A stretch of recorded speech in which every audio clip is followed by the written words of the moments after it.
love you, and I always have. Even though you killed me, I thought our relationship would grow into something so beautiful that neither of us would be able to stop that love or passion. Wait, hold on. Just wait, don't go into the light yet. Like, hold him like up my arms as he's on fire. Oh god, this kind of hurts a little bit. We could have been friends. We really could have. But I just want you to know that even in your death, you will be remembered. Because I have a new line of cryptocurrency coming out. Wait, you're what? They're called NF trinkets. Oh god, fucking kill me now, please. Breaking time and space with their arcane potential, they're able to burrow into this creature's mind and tell it no. And determined, having not seen a creature for who knows how long, this lonely, sad soul ignores the command. And then, in retrospect, Camellia, burning an ounce of their heroism and the bit of luck that they got from Fortune's father, is able to also bring their will to bear, trying to force this creature not to do that. And like a stubborn child that demands more from life than what it's been given, the lonely creature says it still 9. has to make the attack roll for it to That's land, right. but... And now it has to make the attack roll, so it is going to make its attack. After all of this, it's just going to miss. Watch. All right, so. Come on, baby. Harpoon arm, go. A natural 1! I have 9 inspiration. I'm using one. But that wail of yes from the natural 1.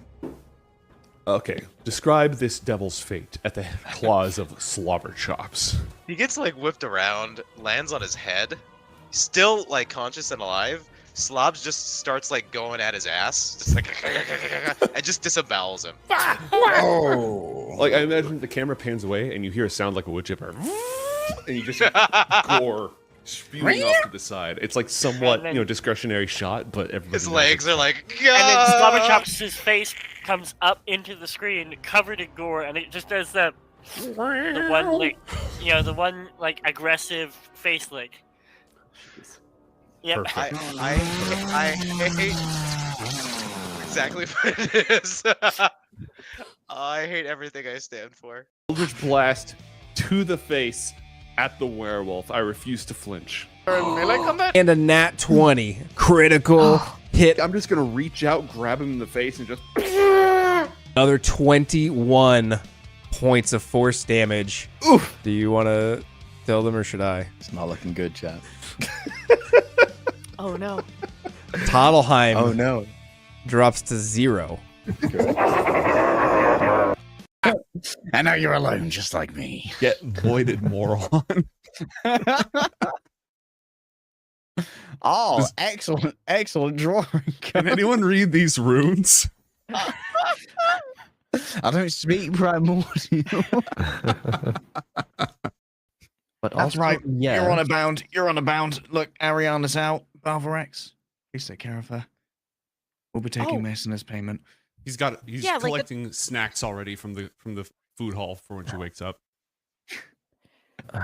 Thank you, Balvi. I'll owe you one. Like, as Garnet walks out the door, she'll just be like, yeah, we'll just say the drugs came from Balvi. No. Basically going to stand up. No, Balvi, no. I'll make sure that doesn't happen. It's fine. We will won't happen. Garnet. Yes, it's just down the hall. Turns to Hathor, just... How? It's fine. Never mind. It's fine. Let's say Mia Hethil, because he's right in the middle of 3-player characters. So, him in particular. I take it the burning didn't kill her. Yeah, roll 1d10, but it's fire resistant, so. Bonk. Where is Mr. Reaction with a ward guy? He used it. That shit's gone. Oh, gone for forever? Well, until his next long range. A long rest. La la la la. La la la. Don't need no wards for dealing with these fucking idiots. That should be one of your sub sounds on your channel. It should be. Really should be. Well, so much for my terrifying monster. Guess I'll just, die. Pulls pin, throws pin. They're assassins. They're basically ninjas, you know? Dexterity is what they're good at. That said, they don't have evasion. They all take the damage in the face. They're all significantly weakened. And you blow a hole in the side of the tent, and Untermaler is going to roll a dexterity saving throw. Oh shit. Oops. He's Oh, these fine. damn kids and their fireballs. He's fine. Back in my day, you did 5 minutes of trigonometry to make sure no one was in the blast radius. Well, you guys didn't teach me that. I was born this way, so. Ariana, Garnet said like high five against Slay. Yeah, slay. Actually, slay them. All right. So he's just standing there minding his own goddamn business when a giant fireball goes off and singes him for 21 points of damage. Mechanical features of a barbarian, which basically means that once per day you can go into a rage, which increases your physical combat prowess. Once? Only one time? Mechanically speaking. Okay. Twice. No, it's twice per day. Twice per day, you can take your normal baseline rage and make it a actually mechanically useful rage. It increases your prowess in hand-to-hand combat, makes you resistant to damage. It doesn't make you better at shooting things. It makes you better at physically beating the crap out of people. It doesn't make me better at shooting things? Nope. Son of a bitch! I'm going into a rage! Jesus Christ. All right, so there's no monsters, and you have now entered a rage. You may do one more rage today. If you stop attacking or taking damage, your rage will end.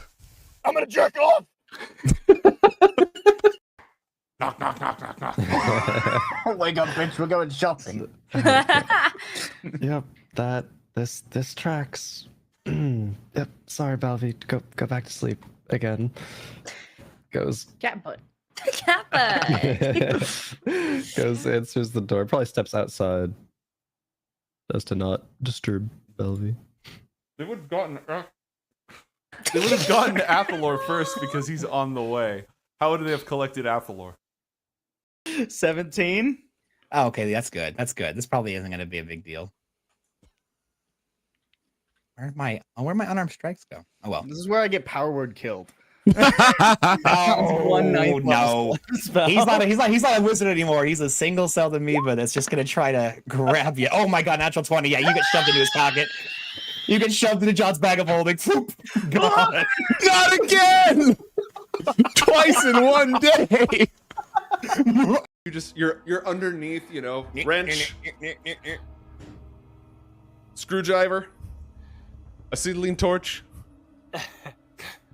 And you managed to disconnect. Now you're gonna have to get it over all these traps and pits and stuff. But on the other hand, you have a flying barbarian. You have a flying. Yep, flying barbarian. Oh, that's exactly how we're gonna implement the ballista, by the way. Yeah. Yeah. Here I thought you were gonna attach it to the ship, but no. No. I am this ship, baby. Oh yeah. Airstrike. Danger close.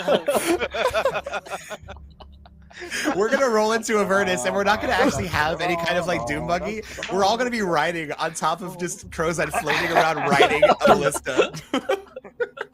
How did you get a blip? No, it's just a flying door. Fly me close up. I want to hit them with my sword. Who are we? The companions of the Crimson Chain. All right. Think so. Oh my god! It's hot! Oh, I'm gonna stop you so. Oh, it's so hot! I don't like this at all! Genuinely Genuinely what? scared me. My apologies. Thoras, you know this angel? Vouch for me. We've helped each other. Thoras does not know the angel, but Thoras is also confused as to what is going on. As am I. Help me if you can. Alan, I have not known you much time, but you seem okay. A rousing vouch. Thank you, Thoras.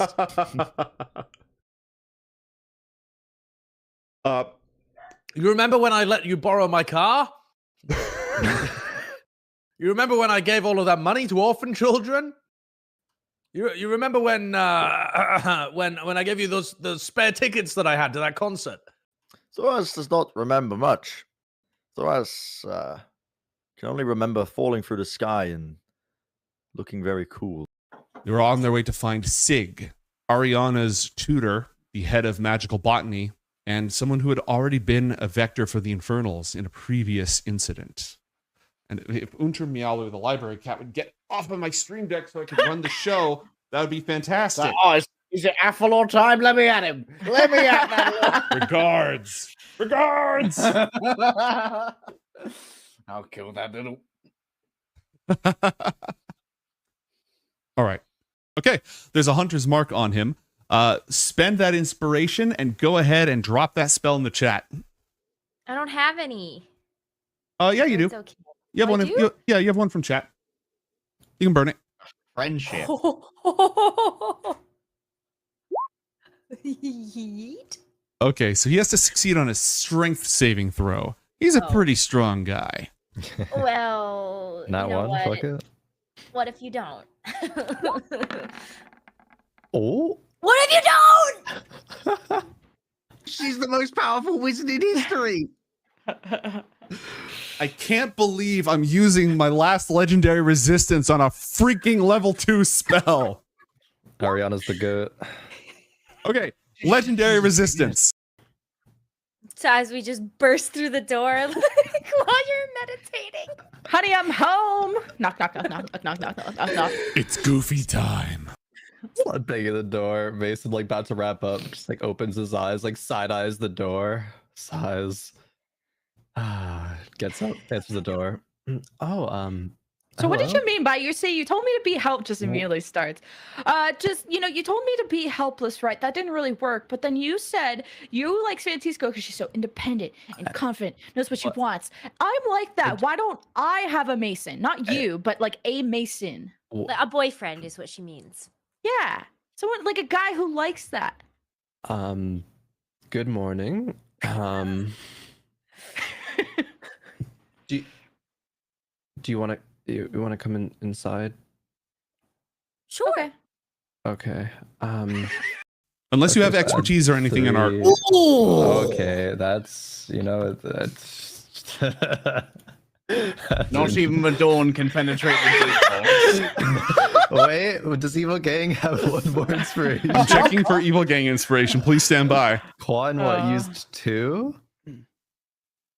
I have 1 left. Okay. I have 1 left for Quan. So I'm going to count this for Evil Gang. Go ahead and roll that again. All right. Also, let's change the name to Alex. Just for. Wait, no way. What? It was meant to be, Alexander. Huh? Evil gang does not know shit. It just really be like that. My God. Oh my God. Okay. Holy fuck. Ponto so looks out after the fleeing scientist. Abby, go. And then he'd go over. He's gonna touch the back of the doctor's head with his symbiote hand, and then his hand is gonna transform into the doctor's hand, and he's gonna put it on the orb. Oh. Yeah, baby. What does that do? Something that gnomes didn't expect. That's a great question. Alex melts away and vanishes, replaced by Cyrus. In handcuffs? Yes. Yo. Yes.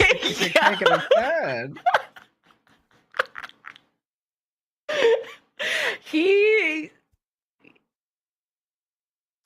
Except that his eyes are wrong. They are filled with piercing blue light. Oh damn, this room is about to get good. got blue eyes too. Ariana will go back and say, Sig, is Nightshade gonna kill Garnet in this situation? I've never seen this in my life. That's not a no. I don't know. That's also not a yes. I don't know what to say. That's not helpful. We're dealing with magic we've never experienced before, Ariana. Oh God. Ariana's gonna try to absorb elements. Okay, what element are you absorbing? Dark. Is that on the list of elements you can absorb with the spell? No. Okay. Uh-oh. I think I like panned up my map and I saw that Brock's Kirby was just engulfed. Fire! Oh, God! Python rolls to not be on fire! I think you'll about eating a mushroom. It's getting really hard to hear you.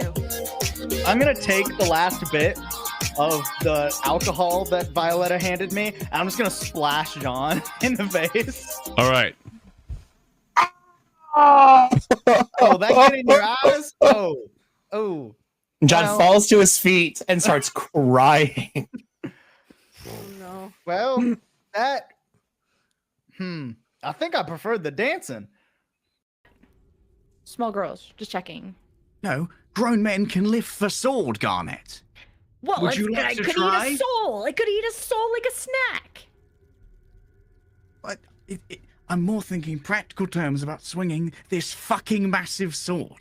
Well, what if And it turns him honestly, evil? I'm sorry, but Evil your Chad? arms are small and noodly.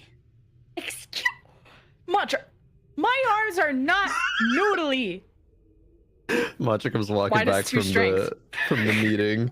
He's like, what did I just walk in on? Oh, Mantra isn't here. Oh, but then- Yeah, you open the door. The sword is just like covered with evil runes on the floor on a plate, and you just see Garnet going. My arms are noodly, right? Do you Right, think you live that, Zweihander? Yeah, you try it. Your arms aren't noodly, but that thing is pretty big. And evil. And apparently evil. What is that? It is easy to see it more accurately from outside of the situation than inside of the situation. I Right. suppose that's why you have the friends that you have around you. Kind of like claps her hands together. One of my favorite sayings is trash can, not trash cannot. So just do it. Didn't realize your level up gave you an extra level in philosopher. Don't let your dreams be dreams. I honestly have very little confidence in saying I understand what you mean by that. Okay. Just do it. Understandable. Have a nice. It doesn't do anything for you. Oh. Yep. Sorry, it doesn't stack What? to become immunity. Okay. They I give will you one give it anyways to- because like they don't necessarily know, but yeah, everybody now has one potion of necrotic resistance. I'll just slide mine over to Athalor. All right, There you you go. have 2 potions of necrotic resistance. You got a lot of potions on you. You're the potion guy. Thanks. I didn't elect to become a potions guy, but hey, I'm not that magical anymore. So might as Yeah, well. what else do you do? Am I right? So- I'll carry the keg. Got a celebration Gatorade that you can hose us with after. Iron flat. Pop a cork out. Don't ever do that motion again. Why? Disadvantage.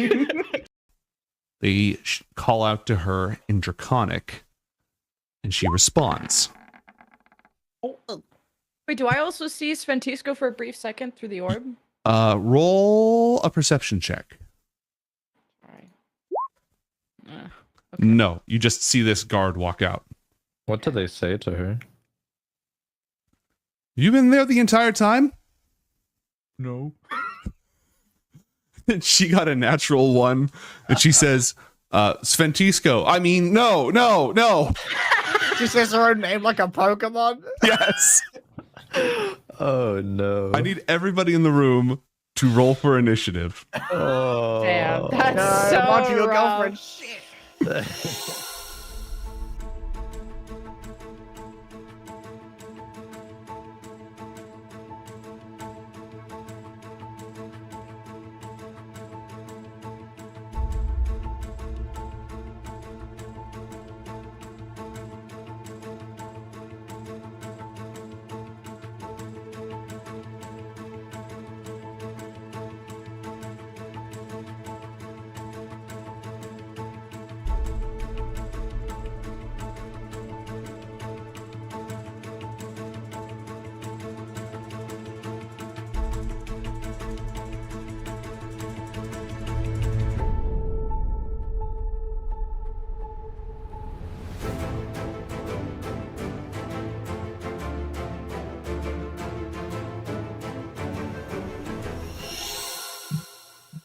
My God, it's happening again. Welcome everyone to Coriander Society Adventures. I am tormented by gnomes. I'm here as opposed to not being here. Also here as opposed to not being here are Josie LaFawn and Ninja Matt. Josie, hi, how are you? Hello, I'm good. Just, surviving, filling up my time right now because my job relies on the weather and it's been raining, so I haven't been working. So Your that's hair been looks weird. cool. I like your hair. Thank you. Thank you. It's a work in progress. Aren't we all? Probably keep progressing. Yeah. Oh, and I got 2 new holes in my face. What? Mm-hmm. My window's too small right now, so I couldn't tell. That's very cool. Thank you. LaFawn, what's going on? Now that you drew attention to it, I can notice it because it's like the light. Now that I can see the light, kind of right. That's kind of fun. What's new with me? Both my cars broke down. I'm fixing them. I say both my cars. They're not mine. One is mine. One's my mother's. Right.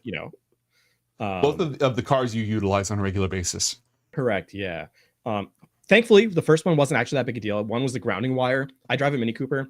It has a lot of annoying little quirks, let's say. Idiosyncrasies.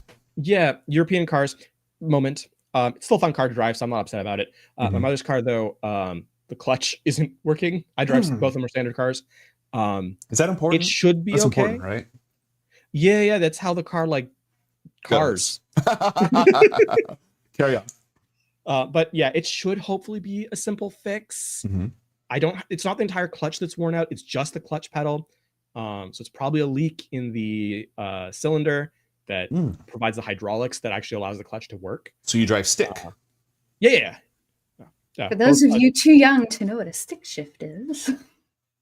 If you're a car guy, you probably the thing is the best part of a driving manual, buying a standard vehicle brand new in Canada, expensive. Buying a used standard vehicle in Canada, much cheaper. Because no one makes them anymore, but they can't be resold either. It's custom these days. It's going to cost you if you want that.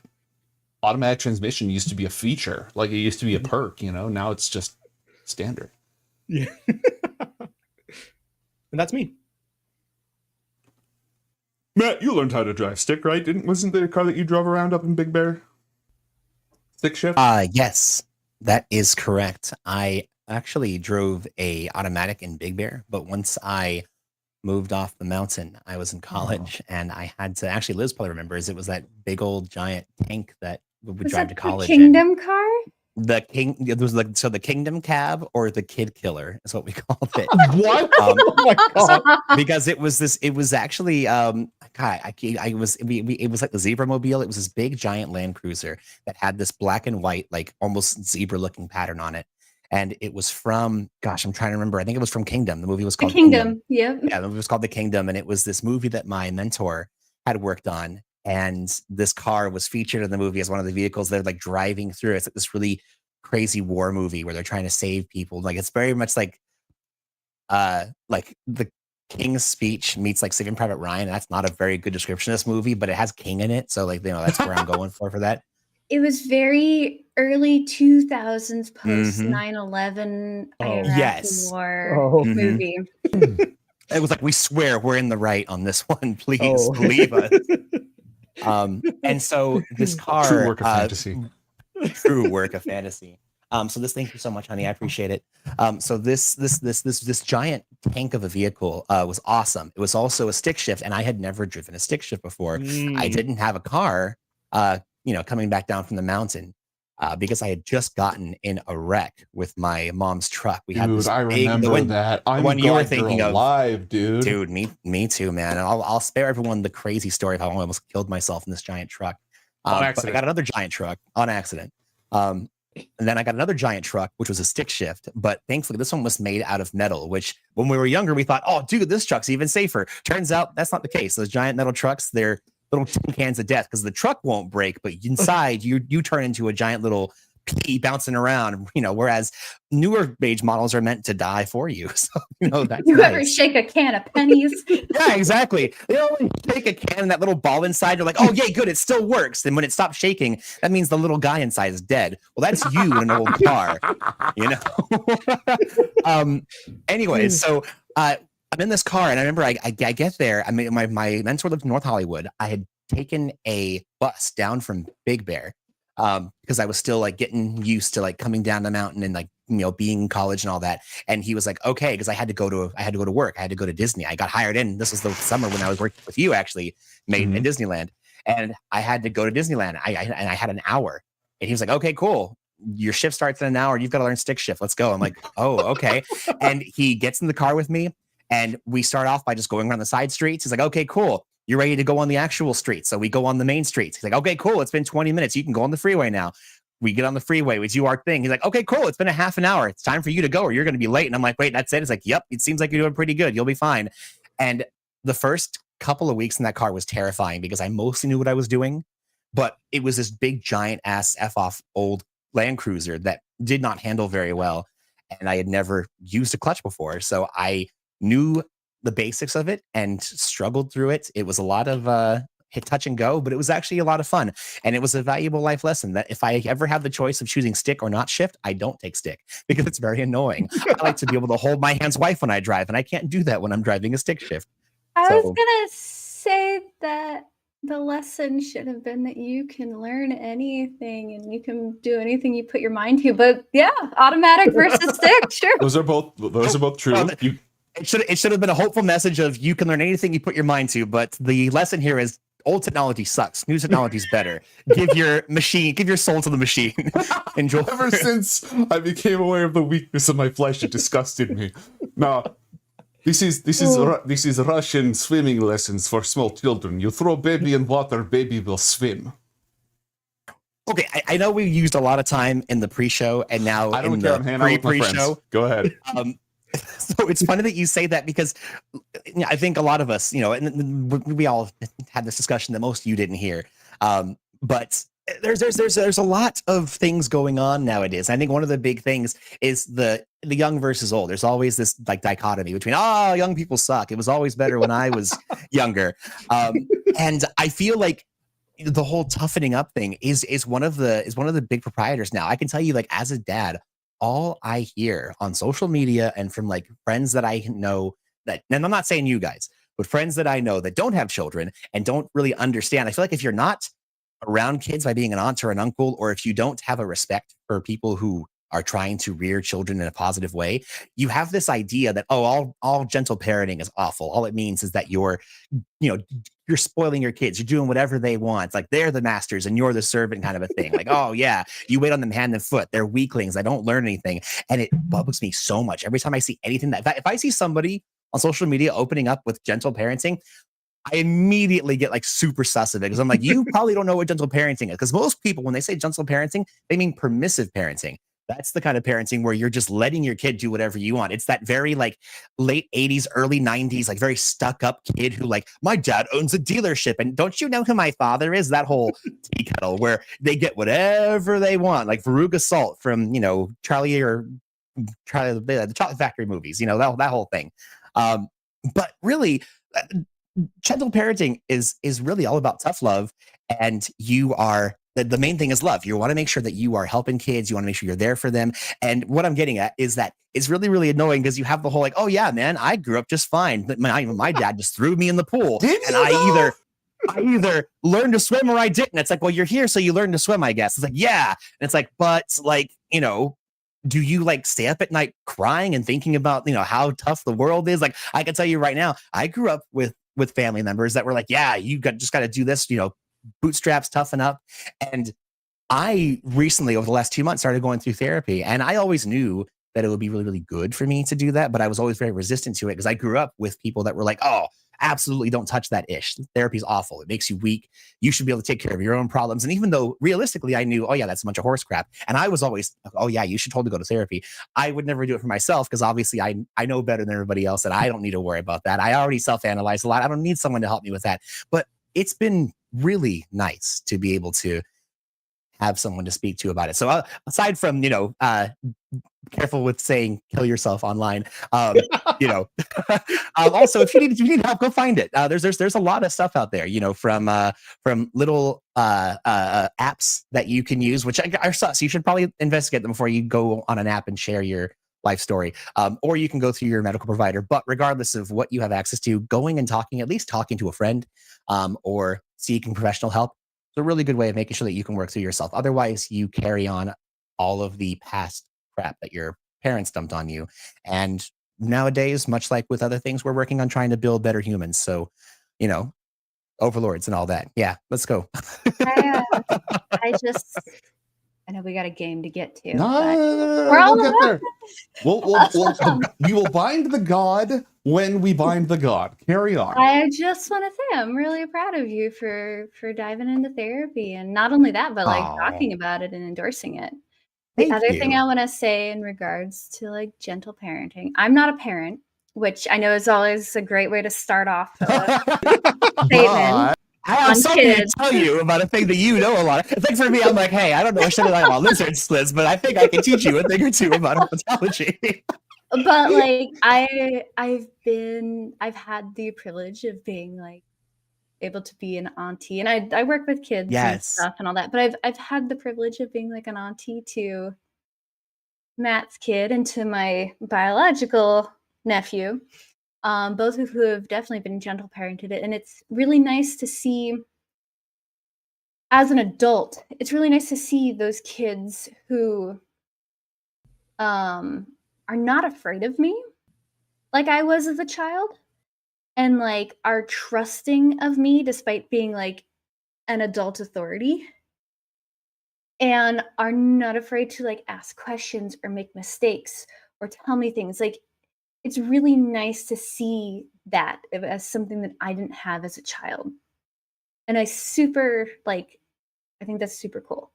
I would like to add to that though, if they start saying 6, 7, that gentle parenting needs to go out the window.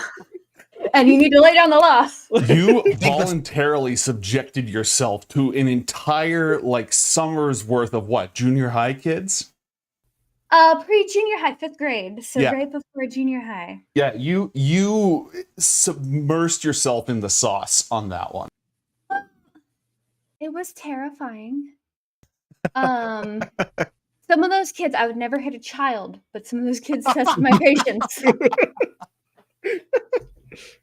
But I'm also really sad that it's over because in a lot of ways it was really delightful. And I was talking to another volunteer, an outside organization volunteer, who thought it was funny the way I phrased it. But I was like, it's so lovely to work with kids in 5th grade who are starting to have a sense of self, but haven't quite yet formed solid opinions. Yeah.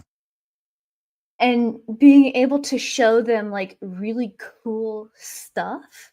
Yeah. And like get them to question things and like get them excited about things was beautiful. And some of the kids were really sweet. There was one kid who tried to bite the head off my bat plushie and called herself Ozzy Osbourne. That was a little weird. Oh, that will happen. Surprising. That will happen. But that's just Gorgoth the Relentless. You let her do what she's gonna do. I've never been a big kid person. Like I've always been like awkward around kids, not really a kid person, but it was a good experience. I don't think I'm going to be a teacher anytime soon. I'm not going to have kids of my own, but working with them was really, really kind of cool. That I want to is- keep harping on the parent thing. Oh, go ahead, Nate. I was just going to say, children deserve everything. The good things, not like everything. So it's very, very cool and meaningful that you did that. It's so cliche, but like, children are our future. And I mean that more in a way that like we have to give them opportunities to be our future. Yes, absolutely. I will say, and first of all, just because you glazed me a bit, Kaylee has learned even in just because like I feel like we do a lot of talking about you, and I know that you talk about her a lot, and we've maybe had like a half dozen visits where you guys have actually had the chance to really hang out, aside from the really big events like your wedding and things like that. But she absolutely adores you, and she's learned so much from you. Like honestly, her love of bugs and reptiles and animals in general has increased tenfold since spending time with you. And the creatures that she is still scared of, like lizards and spiders and stuff, but she gives them a chance. And as long as she's with me, she's cool with like watching me handle them, and then she'll like pet them or touch them or whatever. But it used to be she was like, I absolutely don't want anything to do with these creatures. And she always had that sense of care that I instilled in her about like, oh yeah, we should put them outside. We should not kill them. We should try to be careful with them. Every creature on this earth deserves respect and kindness. But now she's like, okay, I want to get to know them. I don't want to touch them, but like I want to see them and I want to get to know them. I want to find out about them. Like when I messaged you the other day about like, oh, what was this creature? I've been looking it up and I can't find what kind of particular ladybug this is. She's so psyched about being able to find new creatures. And there's also kind of this little level of macabre that you've instilled in her, because I told you she has that bug graveyard, and every time she finds a bug or a lizard or something, she's like, oh, Daddy, add that creature to the bug graveyard. And we have this graveyard of little animals that have died that she's found and just buried in one of the planters. And if you looked at it, it would be horrifying, because instead of headstones and tombstones, there's just the old shells, carapaces, and limbs of like long begotten creatures that have just like rested there undisturbed, because for some reason nothing touches it over there. That is one of the few places that is just undisturbed by the rest of the garden. Is this in little context? graveyard she is set In up. context, this is a very sweet demonstration of care for different creatures. Out of context, people would think that this is a budding serial killer. This is my little budding goth ecologist. And that, folks, is how you do indoctrination properly. And I wanted to finish off by saying I think it's wonderful that there are, and again, glazing myself, there's parents like me that are really diving into the whole, like doing proper gentle parenting, making sure that we are raising kids that are respectful, kind, thoughtful, thought-provoking, and are willing to see other opinions and really just be generally good humans. And then I appreciate and respect the people like you, Liz, or like Joe. I'm assuming LaFawn, I don't want to make assumptions about you because I don't know you too personally outside of our online interactions. But Kaylee has so many aunties and uncles in her life that enrich her experience in this world so much that she wouldn't be the same person without these connections that she's made for people that have made it clear I either don't want, or I'm not super big on like the whole kids thing, but make great mentors, and it's been fantastic. So thank you all very much. I appreciate that. LaFawn is good with kids, by the way. You said you have family around, right? Don't you have small hearsay? He walks down the street just smacking any kid he comes across. It's that scene from Always Sunny where he just like fights all those kids.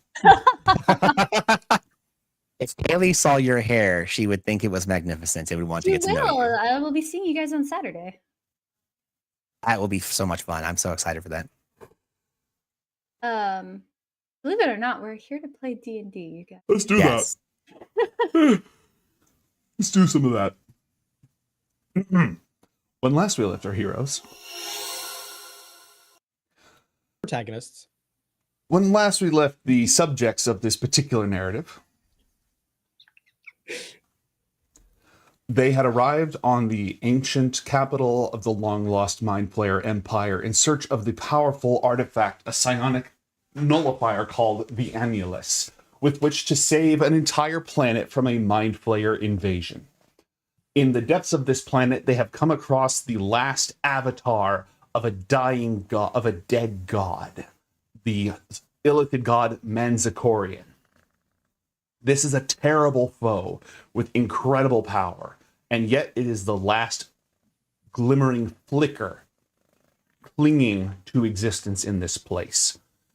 They have made contact with it after initially coming into conflict with it. And they've been negotiating a possible way to free it or just not die to it. Currently, if I recall correctly, the plan was to offer to bind it to the staff of ancient Penumbra. And somebody, if I recall, at the end of our last adventure, had just gone to go get the staff. What am I, aside from all the details and nuance and stuff, what am I missing? I think the high-level plan was bind Manzikorian to the staff of Penumbra, keep it here with a marking of the spell that allows me to summon it across time and space, guarded and sort of held hostage with can be here. Hulwyn before we were to bring it into contact with the tower, the Obsidian Tower, and then maybe or maybe not using the Annulus to destroy it permanently once that happened. The other plan was maybe me becoming its sort of host, but that goes pretty much counter to what we're trying to do full stop. So that was considered, and I believe discarded. Manzikorian does believe in illithid supremacy. Go ahead. Oh, we also had the thought if we wanted to go full like, no, we're screwing you over. If we do plan A, give it the idea that all of that is going to happen and be like, oh yeah, we have, her here and she'll be here until, you get where you got to go. And then we, open up a portal to somewhere that isn't here and just pitch it in there and it's someone else's problem in a different game. It's like, yeah, that's some other hero's problem now. That's going to be a campaign that Joe runs in like 5 years. Yeah, exactly. And they'll be like cursing the heroes of the past for just yeeting their problems into space. We just have to take care of Kerr. We put this thing on the back burner and we can worry about it next time. You know what I mean? I will say this. Yasmin is working on immortality, so it's possible that she could be existent then. Secondly, she would laugh if they cursed her name because it'd be like, and I'm not a good guy, not my problem. Like, does this curse require a saving throw or have any mechanical effects? No? Carry on. I think at that point, I believe our thought was if we end up doing this, our thought was to have, and again, we hadn't confirmed this was going to be the case or not, but we were going to have De Larice, since she was the one who actually got in good with the staff, to have John's gun, put the gun up to the head, hold the staff so that way she's already, attuned to it. And then when this thing goes in, she'll be able to see if it has any fucky ways to be able to mess with us. And because she has the Prontaka to her head, she won't be able to be mind controlled. And then if it turns out that, yeah, no, this thing is still pretty bad, let's just leave it here and come back and keep our deal. Or if it's like, hey, it doesn't have a crazy special feature that can ruin us if we try this, let's pitch it into Mount Doom. And then we could, make that happen. Oh no, is somebody gonna have to bite my finger off? We'll get you a new one, a better one. Oh, a better one. That one. I actually know a guy. I know several people. Is that guy you? Oh no, not me. I would never do something so crude as that. I would replace yours with a metal finger. That one is better, more efficient, more forward-thinking, more modern. Has a lot more tricks it can do. If you want a flesh finger, I can. Though we can source that. I don't know how Medicine would feel about a replacement metal finger. I think that depending on what you did with the hydraulics of said finger, Yeah, she I was might gonna be all say right with it. there's a bunch of people waggling their eyebrows at this particular instance. Let's talk features. As we're having this conversation, by the way, John. Yes, we haven't done nearly. Sorry, Manzikorian, one moment, please. We've had a severe lack of dates happening on this mission. Yeah, the shipping has been very light on this ship, it seems. Yeah, since I've been away. There's enough shipping going around for everybody, if you know what I mean. Look, just because we don't go into detail about the bunking situation and all the downtime doesn't mean, there's a lot of time in space. There's a lot of hoarding on this ship, if you know what I mean. The one problem is I did sort of implement like anti fraternizing with the crew. There was like a whole bit that we did where it's like, no, please don't actually do this while we're working. Yeah, but does anyone actually follow that? Well, here's the thing. You can't if John knows anything about Med Within, and he does, that wouldn't stop her, because most of her stuff happens in Dream anyway. So doesn't even need to be a physical relationship. You just show up in Dream and go, hey, baby, how's it go? And it's like, oh, look at you, the man/woman of my dreams. We can be whatever we want here. I gotta refresh myself. Med Within just shows up as a 12-foot tall Cthulhu monster like almost every time. Are you an elf or a half elf, Josie? She's actually man, bear, pig. Only on Saturdays. Delarice, are you an elf or a half elf? I believe I'm a full elf. Then it's never been written down on your character sheet. I believe you are full elf, and given that that's the case, you don't naturally dream. So the only way that can happen is with magic or drugs. Oh, probably drugs. Yeah. Med Within's got drugs. That's easy. Mm-hmm. Drugs, sex, and mandolin. Rock and roll, Hey, there it is. That's drugs and rock and roll, baby. All right. Fucking bards. So Med Within completes her spell and is now on the psychic plane monitoring the situation. She's still part of the telepathic bond, so she can still communicate with all of you. Damn, that's cool. Hulwyn goes to get the staff and brings it back, slightly charred.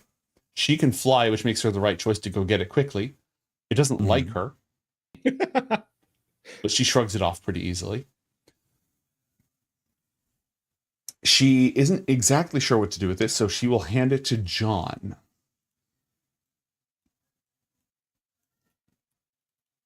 Also, mate, if I recall correctly, just because I'm seeing the rules here, it's been a few weeks and all that, John had also secretly set up a magic circle, an inward magic circle surrounding our friend that they did not and notice. I got a natural 1 on my perception check to notice it. Yeah. So we also have that as an option where we can just seal this thing away. And during the no, never mind. I won't. I take it back. No. What? I was gonna say I wanted to like ritually cast alarm while we're working here, in case there was like a sound. But I realized I don't actually want to do that for a bunch of reasons. So that's why I took it back. Okay. All right. Matt, I'm trying to find a good icon for your circle. Something that looks sufficiently cool. You know what? I'm just gonna have to two things I do want to do. Just retool the size of the other one. That looks sufficiently cool. Go ahead. I want to ping. I want to use my feature. Oh hell yeah! For divination, the anti-divination thing. How many charges do I have? Full if it resets every day. Yes. Yeah. Full. Okay. Cool. I'm gonna take. It's a free action to look at. Have I been pinged at all? With it. Since when? I think it would be. Let me double check the rules because I have to find. Hang on. One of the things about playing a non-standard or a non-core class is you got to have that thing on. There's so many things that I have and like forget about. Do yourself a favor and spend some staring into space doom scrolling time inputting shit into Roll20. I have. The thing is, I've put like a solid 80% of it in. This was just one because it's literally a first level feature that's directly under the heading. I forgot about it until just now. So we'll say it's like a day. Okay. No. Okay, cool. So here's the thing, y'all. Just to kind of give you a sense, if we wanted to turn this around differently, now that we have it like kind of on the defensive and like, oh yeah, like make this deal kind of a thing. if we truly do, get this magic circle set up, we could just reseal it back in here again. Because right now it can't target anything outside of the circle. It can't leave the circle. The circle will be here for at least 1 hour. If we reset back up the door, we could just seal it back in here and just say, put actual signs on the damn thing that be like, do not ever open this thing. There's real bad stuff in here. Has Chemical that ever waste. stopped you from opening anything? You in ever? particular. If it said Avatar of Coriander will absolutely ruin your day, and Space Hitler's in here, don't open up unless you're ready for a big ass fight. Yeah, I'd probably keep it closed until I needed to open it and kill Space Hitler. But we came here for the annulus. We didn't need to fight Space Hitler today.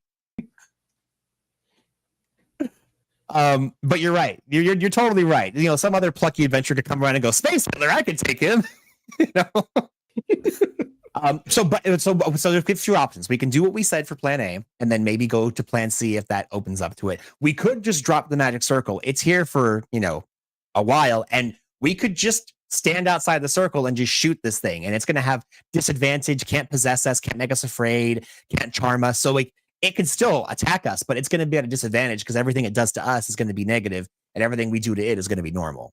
So something real quick. I've done a lot of arcane. This is to the GM. I've done a lot of arcane study as part of my existence. The concept of divinity, I think, is not entirely foreign, based on the research I've done for the Celestial chains. Heroes are semi-divine. Yeah, and then on top of that, because of the chains that bind our world together, that would have been a focus that I would have put a lot more research into. Yes. Now, obviously, this is not. Obviously, this is not a 1-to-1, but based on my experience, how risky is trusting this circle? What are the odds it can break this binding before we put the pain in?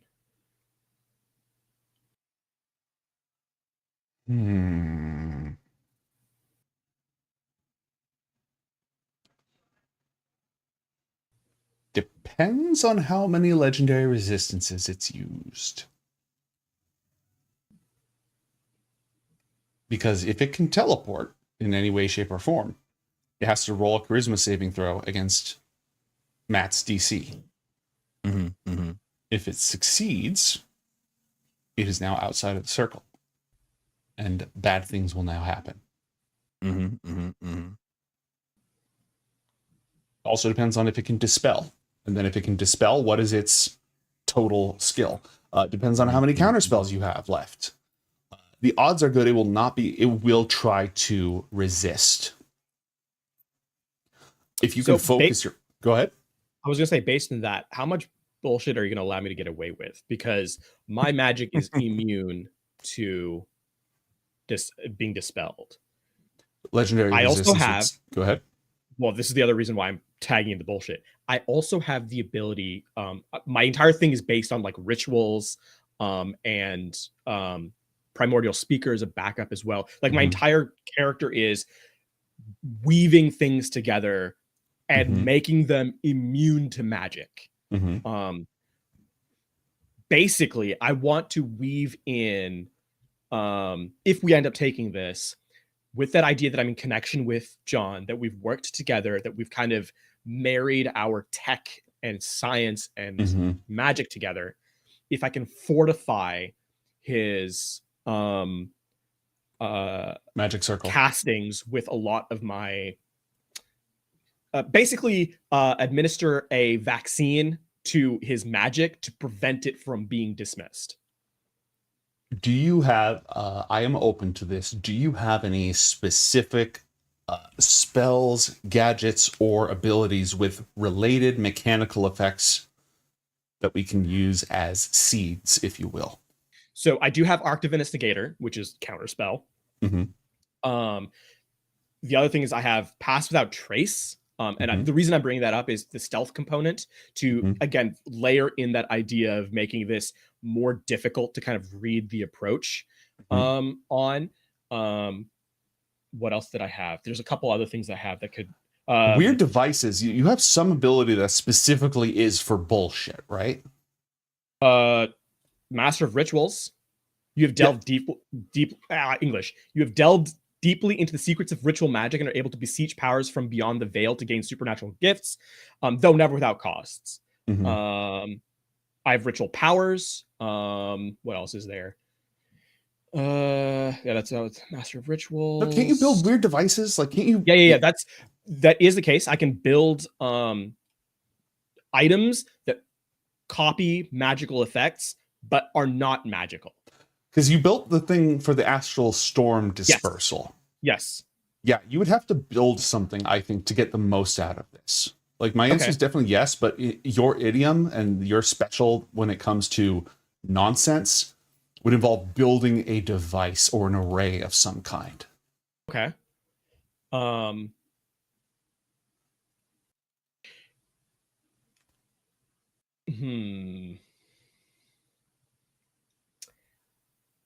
I'm gonna filter this thought through to John DeLarise and Medwithin, because we're still connected via mind thing. Kind of floating this idea, but that I do need to build something for this to work. How long would it take for you to construct such a thing? How certain do we need it to be? How much room for error do we have? I mean, technically, any shot is still a shot, but I would say we need everything to be as airtight as possible because this thing will. Yeah. So here's what I want to do. I don't want to sacrifice. What are you planning on doing with this, by the way?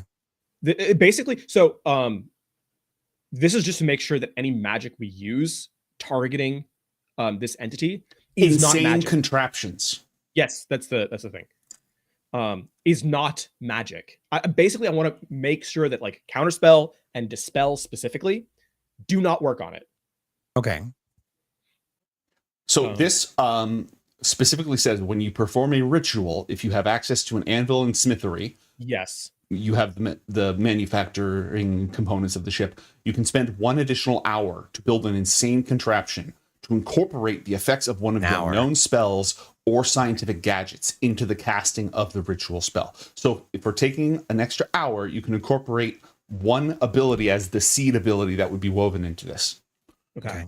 I assume counterspell is probably the one we want to pick here because it's the one that has most applicability. Direct applicability, yeah. Yeah. Where it's like, okay, you want to do nonsense? No. And then so I don't want to give up the ability fully because I understand like the thing I'm asking for is we're doing things quickly. This does take time. Where I will. No, this is great. So wait, quick question. Would you be able to make it to where if John is casting a spell, if he's infused with this thing that you're doing, this insane tech, it wouldn't count as a spell, so it couldn't be like countered? That's what I'm floating to the GM. Resisted against? Because here's the thing. Would it still be resisted against or just not counterable? All that would happen is that it would change it so it is not magic. So technically, its magic resistance wouldn't count because it would no longer be magic. It would just be a regular save. It wouldn't get advantage on magic resistance. Okay, so that would be really good. Dispel magic and counterspell would also not apply. Okay. The only thing that still technically works on it is anti-magic field. No, it wouldn't. Yeah. No, it wouldn't. It would not. It would not because it is one of my scientific gadgets. It is not one of my own effects. My scientific gadgets are immune to anti-magic field as well. I take it back. Okay. If this had been a spell that I cast, that would have been affected by anti-magic field. I'm not level 18 yet. That's when I get that immunity. But this is a scientific gadget which from its inception is immune to counterspell, dispel magic, and anti-magic field. Okay, so a plan is forming from your crazy idea. So here's what I'm thinking. DeLarise, you begin the process of doing this this deal with this abomination. You begin the process of transmuting it into this item and buy us an hour. We just need you to be the face of the party, the sweet talker, chat this thing up, talk its ear off, and begin the process of setting this up. John's going to be aiding you with this process by making sure that he's setting up all the rune circles and everything. And he will be, but as part of that, he's going to be weaving in all of the traps that we're going to be setting. And then while we're doing this over the next hour, De Laurice is going to be constructing this item that's then going to be the final, like, okay, here's the last relic we need in order to be able to finalize this setup.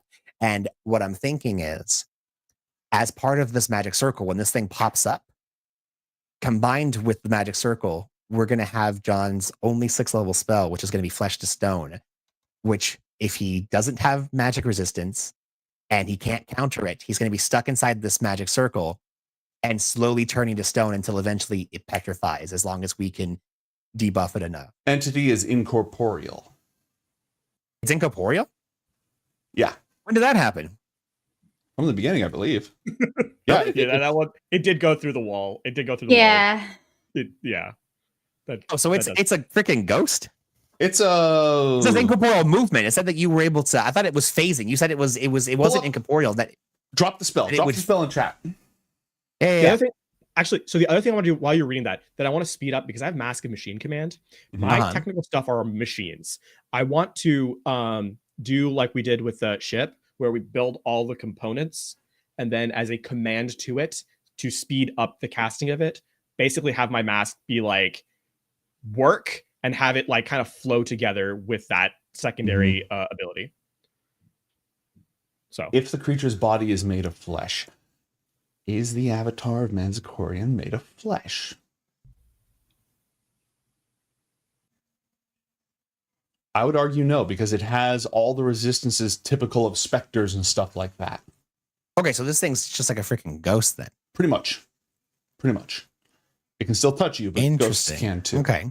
Everything you said about the plan is viable up to the flesh to stone part. Okay, I thought you said that it temporarily winked out of existence when it did the little thingamajig. My apologies. It is an incorporeal entity. Interesting. Okay. Okay, here's a philosophical question for you. Manzikorian is dead. The avatar of Manzikorian is a specter of a dying god. Dead no, but yes. Does that mean Extinguished Soul would work on it as it currently stands? Drop the spell. That one is fishing. If it's not a mortal creature, well, hold on. If it's not a mortal creature anymore, that kind of changes things a bit. You have to touch the body. Yeah. Okay. No, that's why I said it's fishing. It absolutely is fishing. If you had access to Manzikorian's body, this would theoretically work. But once we put it in the staff, is that its my body God. or? No, because that's not Manzikorian's body. Yeah. What were you gonna say? Nobody here has resurrect, do we? Cora's body's dead, right? Good fucking luck with that one.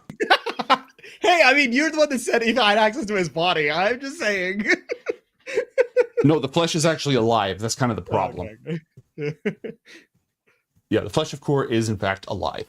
Listen, if I'm casting a line in the middle of a tsunami, may as well just continue to try.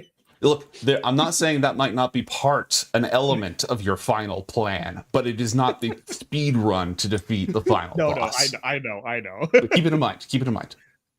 Just clip into this wall and.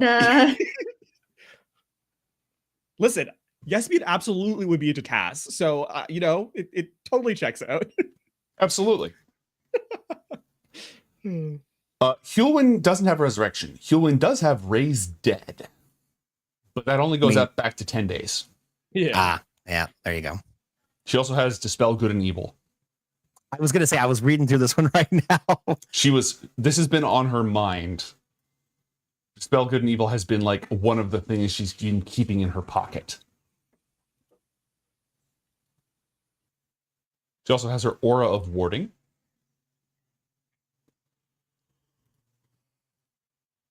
Which is basically a magic circle. It's a permanent magic circle around her. But only a DC 16 save.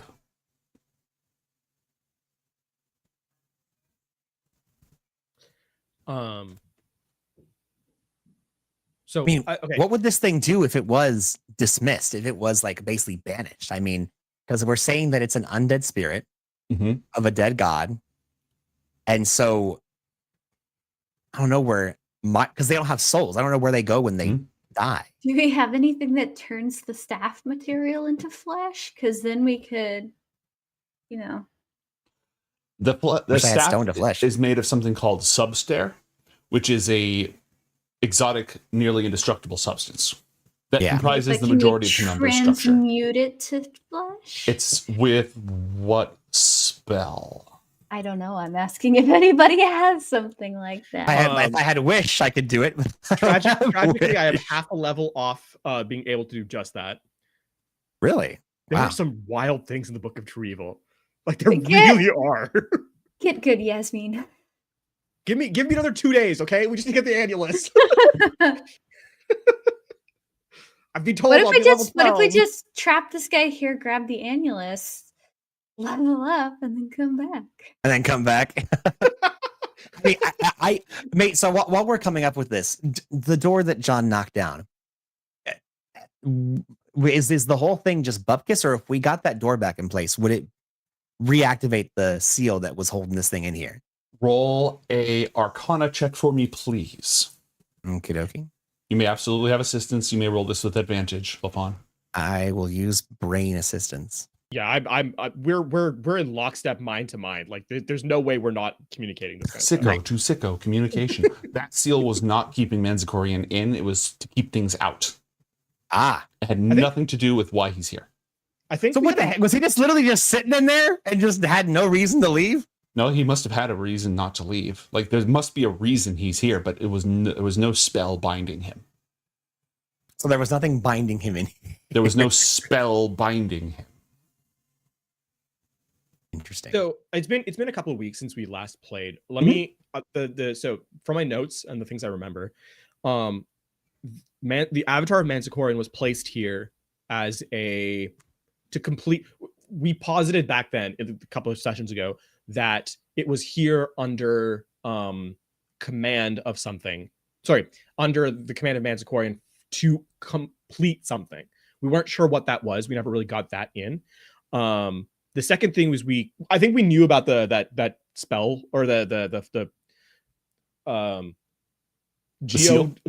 geo locked fencing. Let's put it that way of this area. And that it knew that Manzikorian was dead. Yes. It knows that it is a specter of its actual entity. Yes. So that seems like it might be more inclined to go along with our plan then. It's not like we're taking like a fully living being and saying, hey, turn yourself into a Agitguide. If it's already like a ghost. It has actually agreed to go into the staff.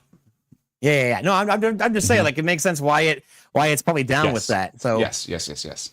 Yeah, I'm thinking, you know what? Let's just seal this sucker away. I like the plan of sealing it away and then pitching it into the dark dimension. If it's amicable to, like, if it doesn't seem immediately hostile, I would like to do my feature. You already tried that once. Primordial Speaker? No, not that one. Sorry. The one where I hurt myself and learn things about things. You want to convince it to do that? I mean, it's not going anywhere. You can just do that right now. Yeah, this is not. How do I want to?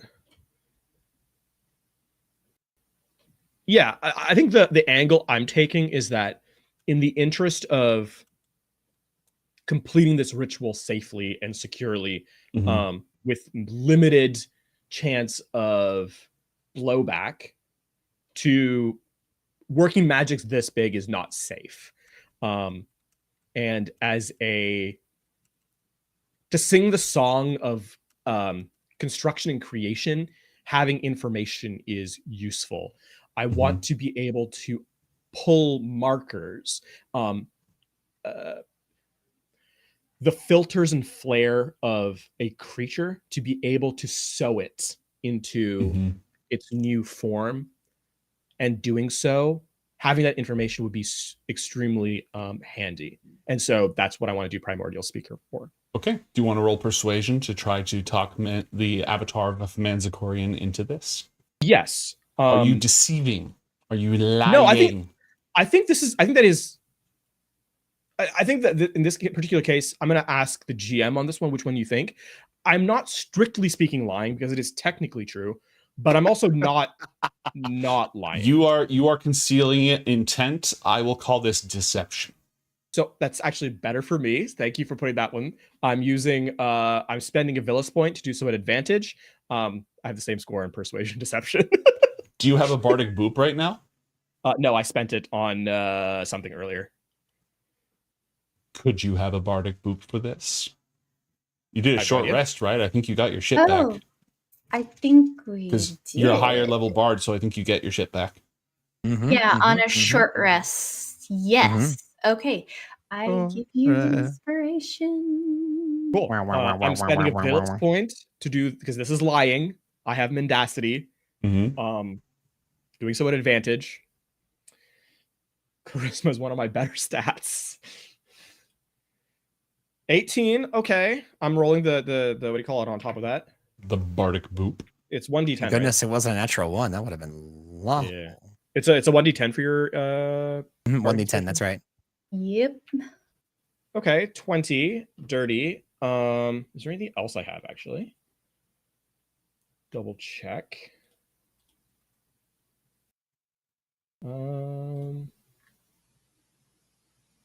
No, I think that's everything I've got.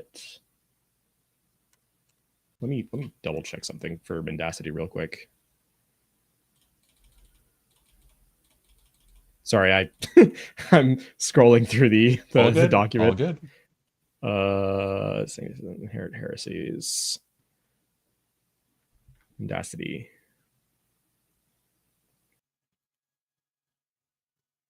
Yeah, that's it all. Okay, cool.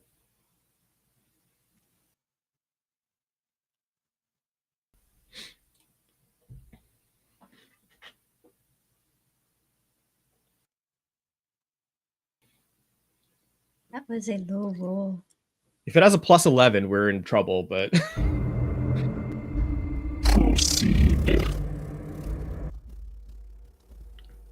think you got him. I will cast Primordial. Well, I won't cast Primordial Speaker. I will engage Primordial Speaker. Primordial Speaker, engaged. I take 12 points of damage. Ouch. I am now down to 67 HP because my temp HP gets taken away. 6, 7. Sorry, Drowsy. Out! Get out! You have no idea how much I was restraining myself earlier. So the fact that it shows up now, it was meant to be. Okay. Here, let's post this in chat so you can see the totality of it. Oh, no, that's not right. Hold on. One moment, please. There we go. Okay, let's see. Wall of text, but the first half we don't need to worry about. The Nilum is not important. Okay. Antiochus. So vile speech. This is technically vile speech, which I'm actually fluent in. Funnily enough, but in my entire life, vile speech has been something that has been not just taboo, but physically harmful. And this is still causing damage to me, but it has always been before it was like I would speak the words and then my teeth would cut into the flesh of my mouth as the words were spoken, not through any mistake in the movement of my mouth, but in an external factor of the air, sort of flexing in on the muscles, pulling in and causing horrific damage. Also, it would have been audible to everyone within a very large area. Yes, that's sort of the thing. Now, though, because I have access to it, because I'm no longer within that, it is actually a whisper, and it is not my mouth that gets damaged. It is, in fact, as I speak the words, the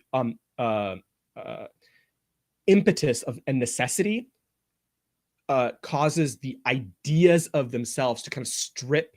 If you've ever seen pitted metal, that kind of erosion happening. Corrosion happening on the metal of my body as it then replenishes and doesn't actually kill me, but and I will have to make Constitution saving throws. That'll buff right out. Eventually. The question is, do I have advantage on these saving on con saves now? I can't remember. I had something on con saves, but I don't remember what. What I'm also going to have you do is, what's your modifier? 4. Okay. Assuming that you... Oh, for con? Yeah, for con. 3. For con saves? Okay. I'm just going to have you roll 10d20. Okay. And that's the rolls in order. Everything up to the 5 saves. Okay, so that means you only get 2 minutes. Because the 5 is what? Actually, at what point? Yeah, no, 5 is under the save anyway, because I would have to... The lowest I can make the save is 6, 10? 7, 8, 9. Yeah, because at 5, the save is a 9, and you rolled an 8. Yes. So 2 minutes. Strongest emotion, general features. And you think of... And there's nothing else that you've got in the tank for this, right? What is he? What do you need? What are you doing? He needs a boost to his Constitution saving throws. I can help. It's gonna be like getting rid of my pool, but I have one last thing I can help with. What was the thing that you gave me with was on con saves, right? No, it's seal wisdom or saves. something? Wisdom save. Yeah, with wisdom. Which is more directly applicable in this case. Yeah. No, this is for information more than anything else.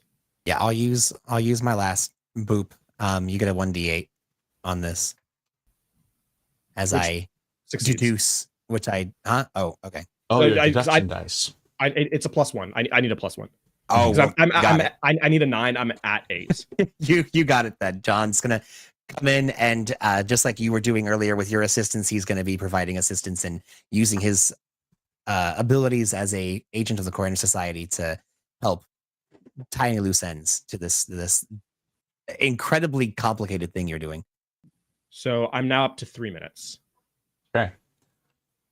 And there are 2 more failed saves that, if they are boosted, will glean additional information.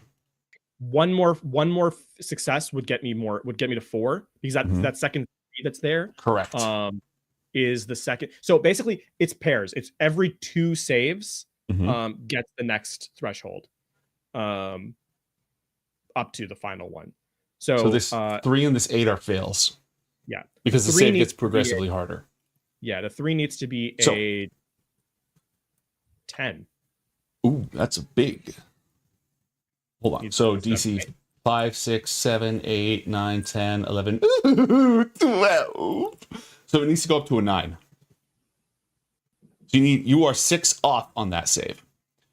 The only thing that could possibly help you in this case, I believe, would be Bless and a Bardic Boop. Hulwin can give you it's not the Avatar of Manzikorian. Please disregard that. Can give another bardic inspiration. Could you have used the bless on that first one? You only needed 1, and you can use my D8 on the next one. Yeah. Because you only needed 1. Okay, yeah. Okay. And the D8, let's see, concentration up to a minute. Can she spam this? Hang on. No, she cannot cast that spell at will. Okay, hold on. Hold on. We all have it. So when the time is right, remember we got as a blessing, we can all cast bless once got per Oriel's reaction. blessing. That's right. Yeah. Well, there's only 2 left. I used mine already. Well, then I'll use mine when the time is right. I'll bless you when it comes. Hulwin will blow, because it only lasts for a minute, and each save represents 30 seconds of time. So Hulwin will blow hers, you'll blow yours, and Drozy will blow hers for the last 3 minutes of saves, which are the hardest. Yeah. Okay, so you have a plus 1d4 on all of these, so that passes the first one. As for the second one, which you need a total of plus 6 to beat this, roll 1d4 plus 1d8. And this is Matt's deduction die. Plus the bless. You need a total of 6. 10. 10. Yes! You clear that. All right, DC 12, DC 13, DC 14. So that is an 11. You only need plus 3 more. So if you roll a d4 on this, you have a 50% chance with bless of clearing this. You need to roll a 3 or a 4. I believe in you. So 1 more 1d4. Correct. Believe in and you. If it's a 3 or a 4, you clear it. Of course. But Josie, do you have any boosts left? I mean, I have 3 more bardic inspirations left. Well, then there you go. Let's inspire. So I will use that one. So one more. You're inspired. Correct. You need to roll a 2. You have a 10% chance of flubbing this. You did not flub this. I feel like so Yasmin is just busy doing her thing, and then just we've got like coaches in the red court. She's got like these like red shorts on, this like boxing gloves on, and then we've got like massaging and like wiping and like all that. You can do it, kid. You got this. Get in there. I think actually, what does your bardic inspiration look like when you give it? It's literally a morale effect. It's barely magical. Yeah, I'm just playing my instrument. It's basically like, anyway, here's Wonderwall. Yeah. I think as you see Yasmin like sitting on her knees, chanting these viciously cruel comments and words. You don't understand them, but you get a sense of like this is pulling from evil within, and there is every time that you've seen Yasmin before, now that she's put the mask on her face, you've seen her cry. It has been more like golden, the golden tracks that kind of make up the welding lines on her mask kind of glow to simulate tears. I think you actually see as she chants these words, her golden eyes, which are those of a solar, put like actual tears coming from them. As you kind of strum on your instrument, the tears dry on her face, and there's a general the words get softer, less cutting, though no less effective. And I think I will like lean into you to like your shoulder or something as that bardic inspiration kind of plays through to finish off the primordial speaker this particular adjective. I'm gonna say at the 5th the minute. bardic inspiration is like an old song from, I want to say Arrakis. That is not correct. That is Oscus. Like an old underground resistance song. And I'm definitely playing it on the mandolin and not the bagpipes. Cool. Okay. What object or area were you focusing on? I think we're focusing on where the avatar was located. The shrine? The shrine. Okay. That is the most immediate position that is useful to us. Mm-hmm. I think. Unless I mean we're in the call the whole time. Unless you guys have a better idea.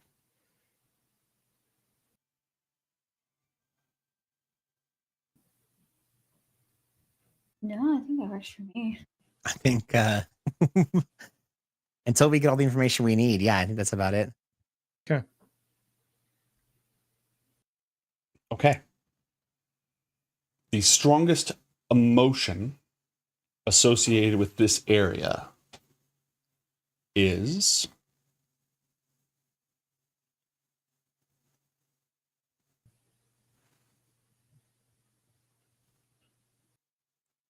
rage.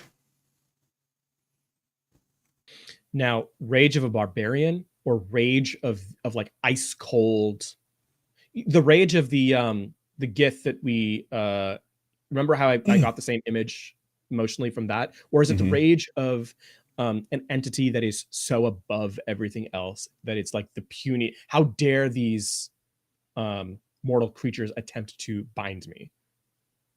Like, what flavor of rage are we looking at here?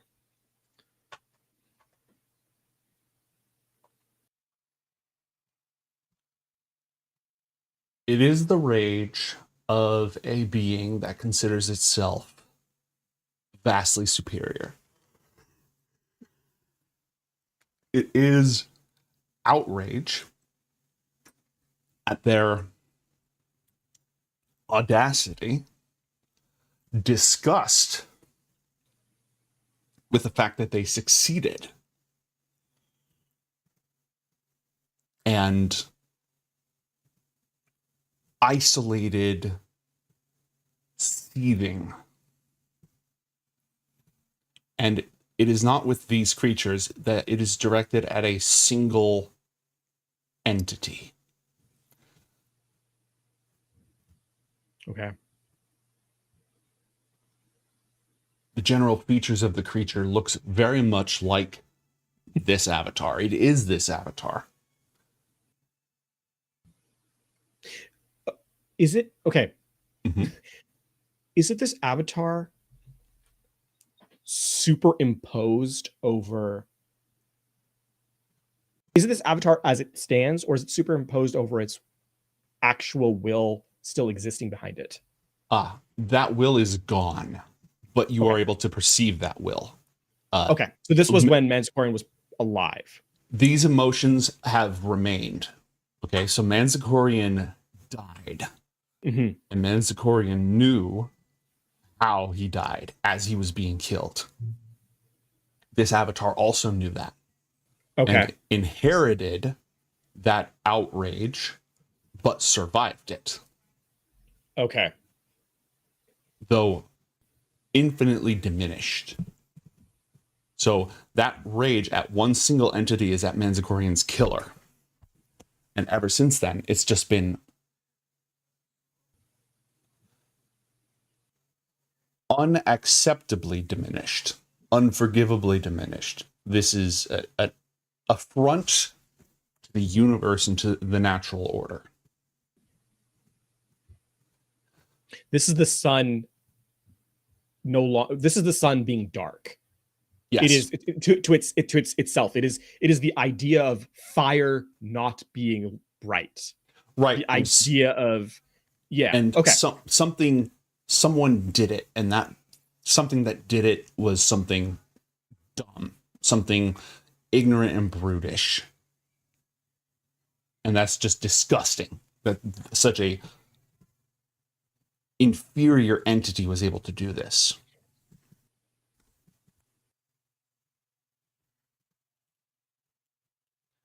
You also you learn the person's basic details. You learn that the person is Manzakorian. And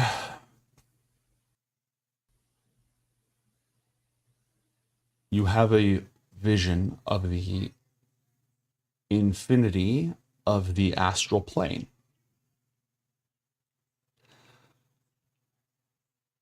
And a mass of stone floating through it, still and silent.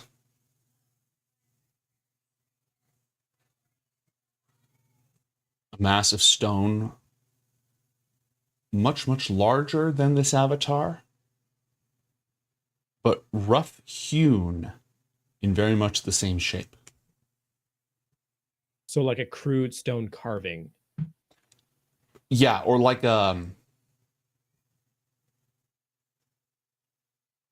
not even like a carving, more like something that broke, like something that sheared off of something else and happened to break off in the exact shape of this crude, not deep fine details, but the exact shape of Manzakorian, just floating in the void of the astral. A tectonic shock splitting the earth into a cliff face that then becomes correct. Okay.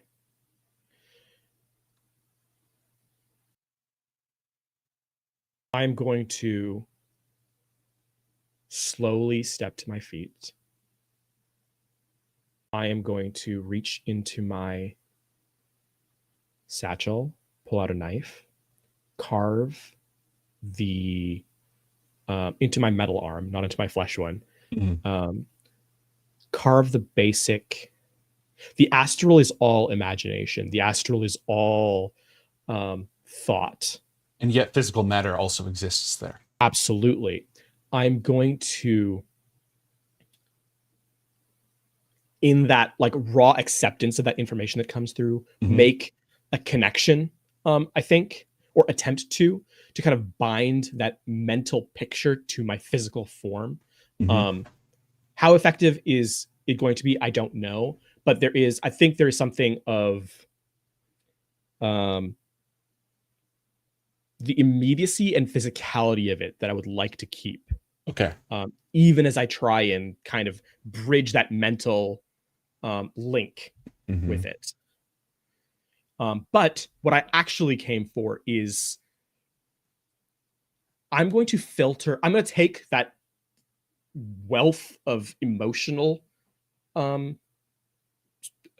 information that I was given, filter it, and sort of dull it a little bit, if you will. And then to my friends, I'm going to give that filtered version, that lessened intensity of it. Because this is not a creature that is without. There are maybe not necessarily physical points that can easily be, but this can be abused, I think. So, and I will give you the tools to kind of work with it innately without being overwhelmed by it. The entire party is now at least aware of the high-level version of everything that you beheld.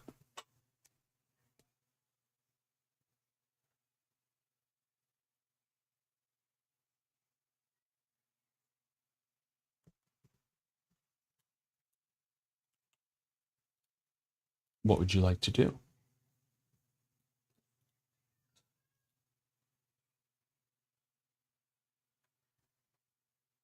Yasmin, what do you think this changes for us, if anything? Nothing. It's now more imperative that it be finished. This is not to give it pity or to give it hope or a chance. It is a creature that is dying and dead, but for the curse of a long forgotten world.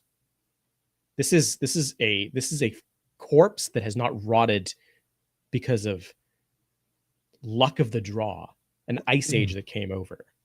It should be gone. We didn't happen to, maybe I missed it. We didn't happen to glean what was the destruction of Coriander, were we? I believe you learned this through one of those infuriating natural 20s that happened earlier. Yeah, you got the natural 20. John got the natural 20. It's been a few weeks. I will recount. Are you familiar with the demon prince Orcus? Orcus, okay. I thought it was Orcus. Okay. Orcus was killed. But I want to make sure I didn't misremember that. Orcus, the demon prince Orcus, was killed, but was able to return as an undead entity called Tenebris. Yeah. As Tenebris, somewhere in the multiverse, he discovered the power of the last word, which was a word or knowledge, not unlike the primordial speech that could kill anything, including gods. Seeking his wand, his powerful wand, which had been taken from him, believing it to be key in his resurrection, Orcus went on a murder spree. Tenebris went on a murder spree and killed several gods. Ultimately, his attempts to be reborn as a god failed, even though he was able to return as himself, as Orcus. But he murdered multiple gods with the power of the last word, including Manzacorian. Why he did it is not entirely clear. But as far as we know, this being doesn't want to go after Orcus, or do we? Were we able to glean that? Well, Yasmin has detected a huge amount of hate and resentment towards Orcus. You can imagine that that may not be number one on the priority list, but it would be somewhere on that list. Is this a case of like, because it is a hyper intelligent entity, it's difficult to go after something that killed the million times more efficient version of yourself? This may be a case of like, let's rebuild the power structure before we... Absolutely. This is a gather information, rebuild your base of some kind. This entity's most likely desire is to be a god again. To resurrect Manzacorian or recreate Manzikorian or something. That would most likely be this entity's primary goal. And building a base of worship under you, from all we know of deity, like the divinity rather, is a good first step. Divinity requires, as far as you understand, roll a religion check for me. Anyone may do this.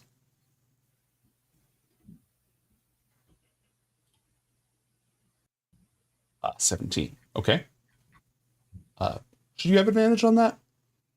Then we take the 16. No, it's just automatically selected for some reason. 9. Okay. John is too preoccupied to be worried about religion. He's lost in the sauce. You just have hate rolling through your head because of Manzikorian's hate, double hate. Sorry, John. Divinity requires a source of constant power, usually in the form of prayer, worship, which is like a way of contributing an entity's spiritual energy to another entity. In some realms, the Forgotten Realms, for example, their overgod, Lord Eo, has decreed that if they don't have enough worshippers, they die. It's basically his way of making sure that the gods are actually doing their jobs. Not all gods require worship to survive, but a god that is forgotten can be diminished, fall asleep, or die.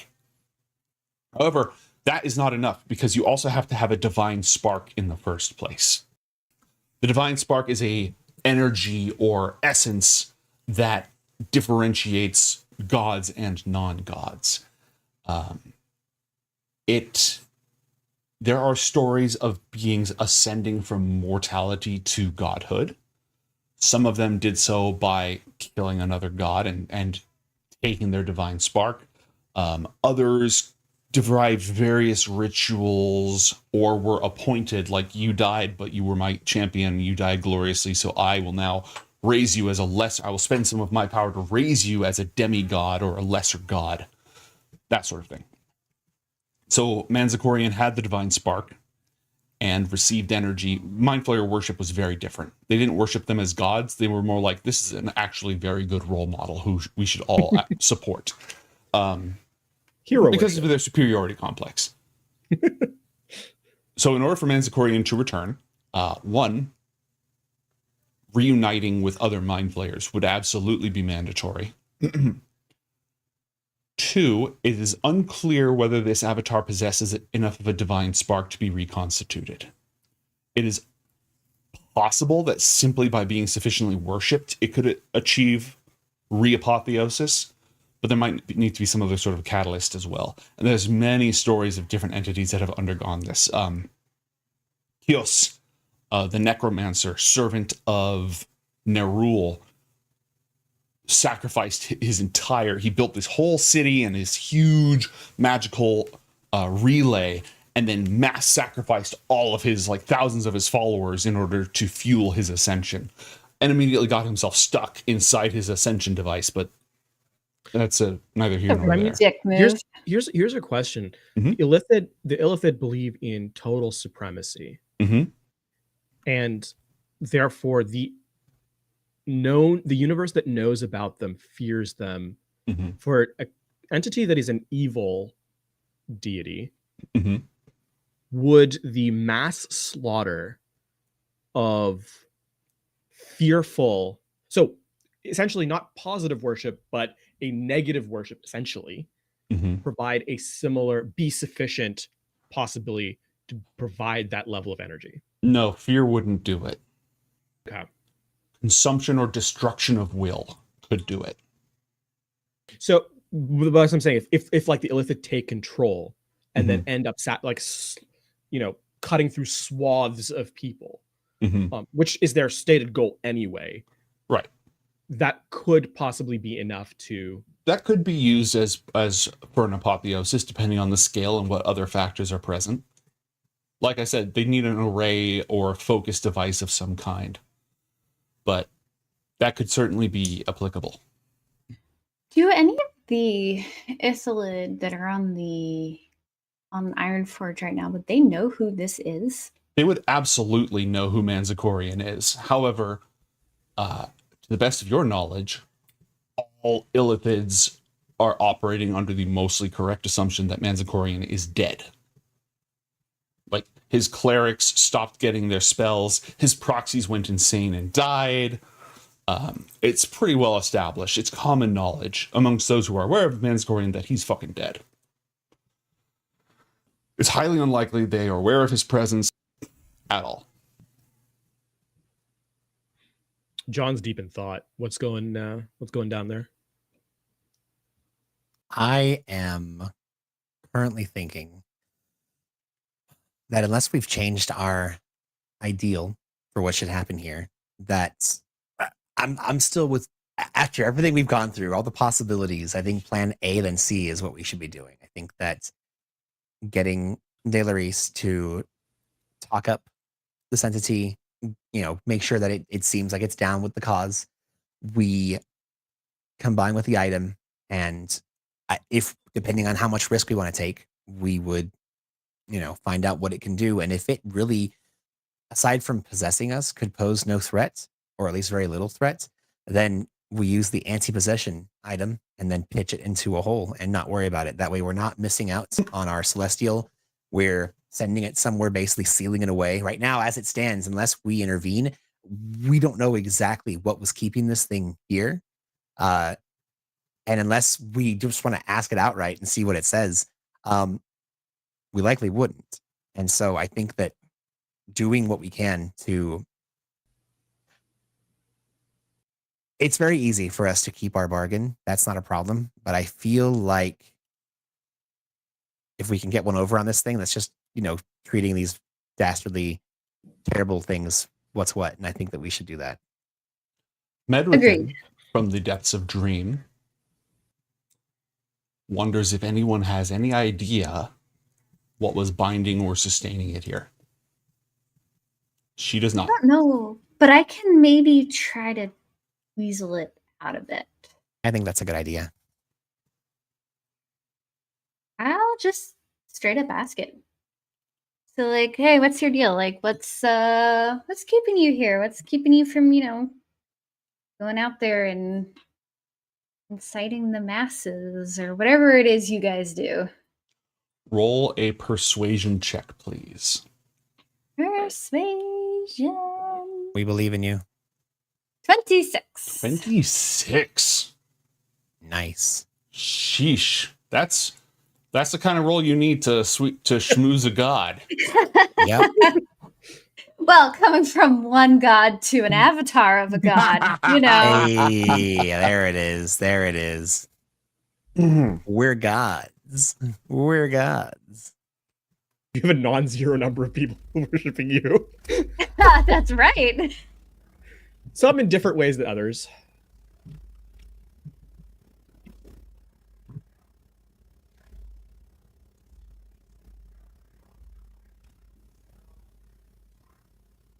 Posit some theories. You want me to tell you how you're here? I want you to posit some theories.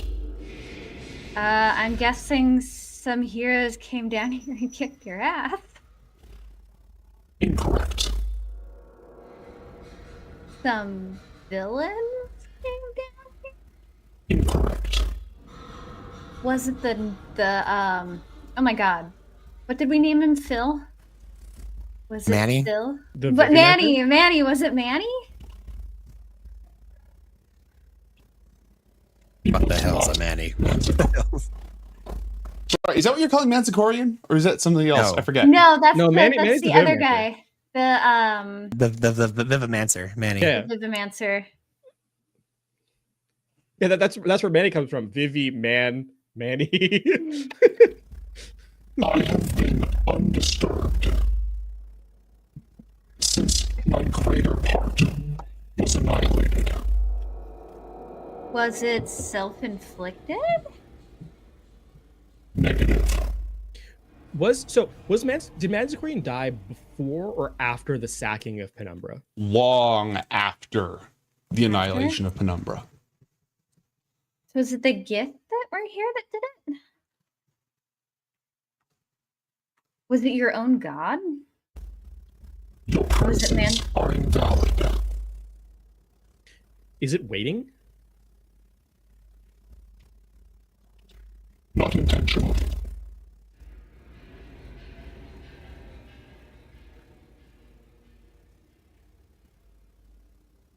State your premises.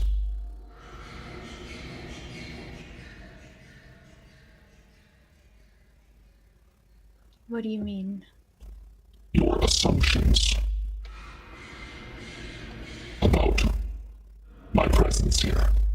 They are inherently incorrect.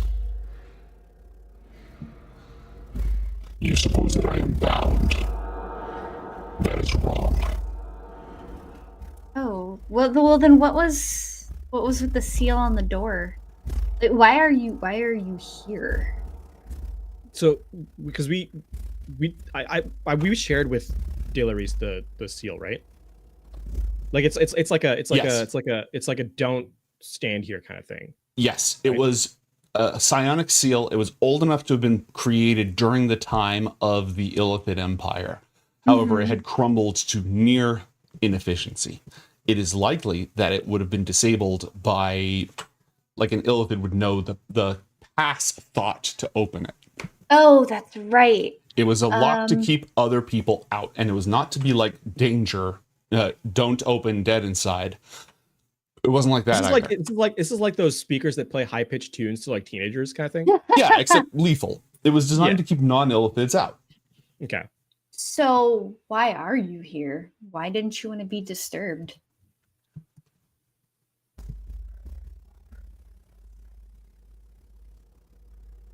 I was unaware. Of? Everything. When did you start becoming aware? When you intruded upon this shrine. Huh. When was the last time you were aware before that? I cannot tell you the years. I have been dwelling here alone since the fall of Penumbra. Oh. When Manzicorian was destroyed, I began a long period of diminishment. At some point during that time, I became unaware of my surroundings, or the continuous flow of time.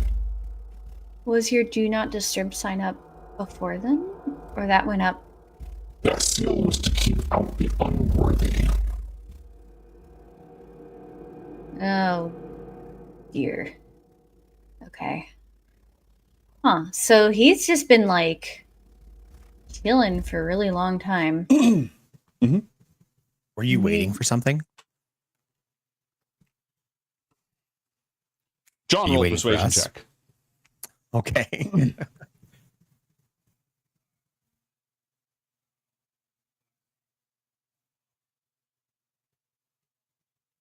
Yeah, I'm not Delaris. Can I help? Can I help and give that advantage? Yes. Let's try again. That's a little better. Thank you, Delaris. Yay!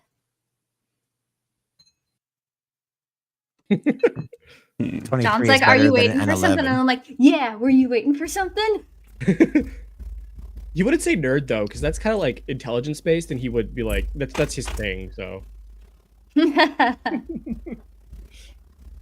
annihilation of the superior population of Penumbra put me into a state of near dormancy. My assigned task was to provide wisdom and information to the Penumbrans.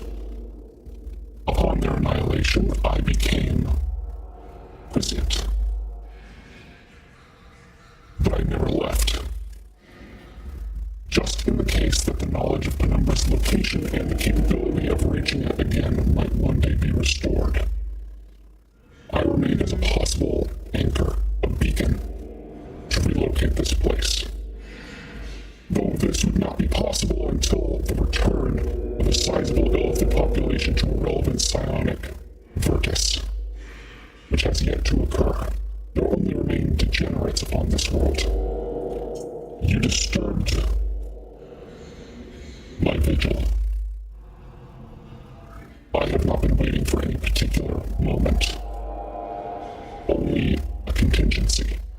contingency never included the annihilation of my host deity. This is a nexus point. Correct. This is a throne apparent. This is not. This is the crown of the illithid. It is. Oh my goodness. What? That last thought is entirely in the mental link. It's not a. It's not one. Yeah, I know. That's why I turned off the spooky voice. Yeah. Yeah. So really, our earlier assessment was pretty correct. Like, yeah, it's possible that one of the reasons why this thing was even entertaining what we brought up is the fact that it really has no purpose, and by doing this, it gives it a semblance of something to do that isn't just being basically dead. But that, I mean, the problem with that is that if it is the nexus point of Penumbra, if it's the anchor, in much the same way that we jumped from one end of the universe to the other, a sizable illithid population becomes infinitely scarier with their resources that this has. Should they find out about it? Absolutely. Which means that bringing it back to our portion of Pyre space with that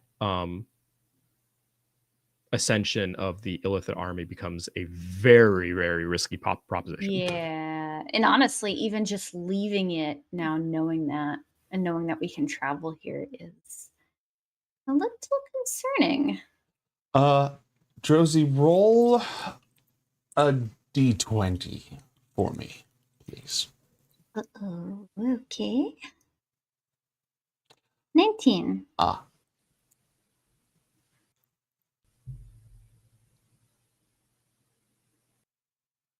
We understand it was not bound here. How has it survived so long? This is the last avatar of Manzikorian. Oh, that's something true. has enabled it to cling to existence. But it has not left this chamber during that whole time. Would it know? It may know, it may not share it with you. It may not know. I'm going to persuade it out of it. Okay. While you're doing that, so I'm going to tie back to the tree of the chains of life that we have, right? Mhm. It is interconnected. It is a system of energy that keeps things flowing. With my command of Iniqua and the magical through lines there as well, can I try and reverse engineer its power source? Yes. Roll a d20 for me.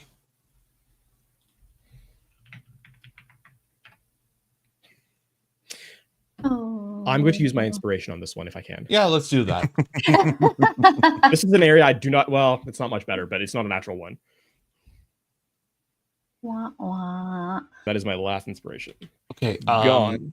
The power source is not necessarily psionic in nature. It has more to do with the divine nature of this entity. But that's about as far as you've gotten. It's not being sustained by any influx of power because it's just been leaking power this entire time. This is less like something on life support and more like something in a cracked container that's been slowly leaking. But the container is capable of holding it, but not perfectly. And if that container, without that container, it would evaporate. It's like a radioactive meltdown kind of thing. Yeah, yeah. Well, again, more like a gas because it wouldn't be destructive if it leaked out. It would just dissipate. Something has held it together in an enclosed space for this long.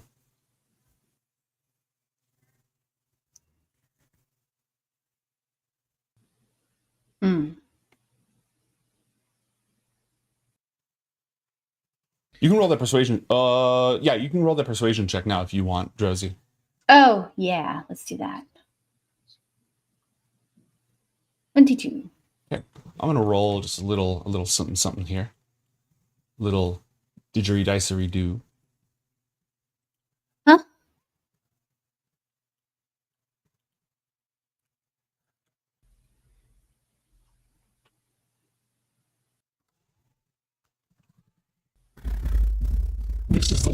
sacred ground of the Philosopher. Philosopher. That is literally, I did not make up that title. That is one of his titles. Don't shoot me. This is consecrated ground. What was that? This is consecrated ground. Yeah, this is a shrine. Oh, so if we if we desecrate it, it'll disappear, right? Is that how that works? I have a feature that allows me. I mean, I have the what is it? Hang on. I can literally tell something's consecrated. Yes, it's consecrated. Okay. This is a shrine. This is a shrine that is dedicated to the worship of Manzikorian. It is a holy ground. How do you unholy a mind flayer ground? You just like have free will on it? I don't know. That's why I've been having you do all these religion checks, by the way. Yeah. John, give me one more long shot religion check. Drozy, go ahead. What are you going to say? Okay. Religion. 25. Ooh, 18. Okay. This structure was dedicated to the worship of Manzikorian. It has an altar in it that was used for meditation and such.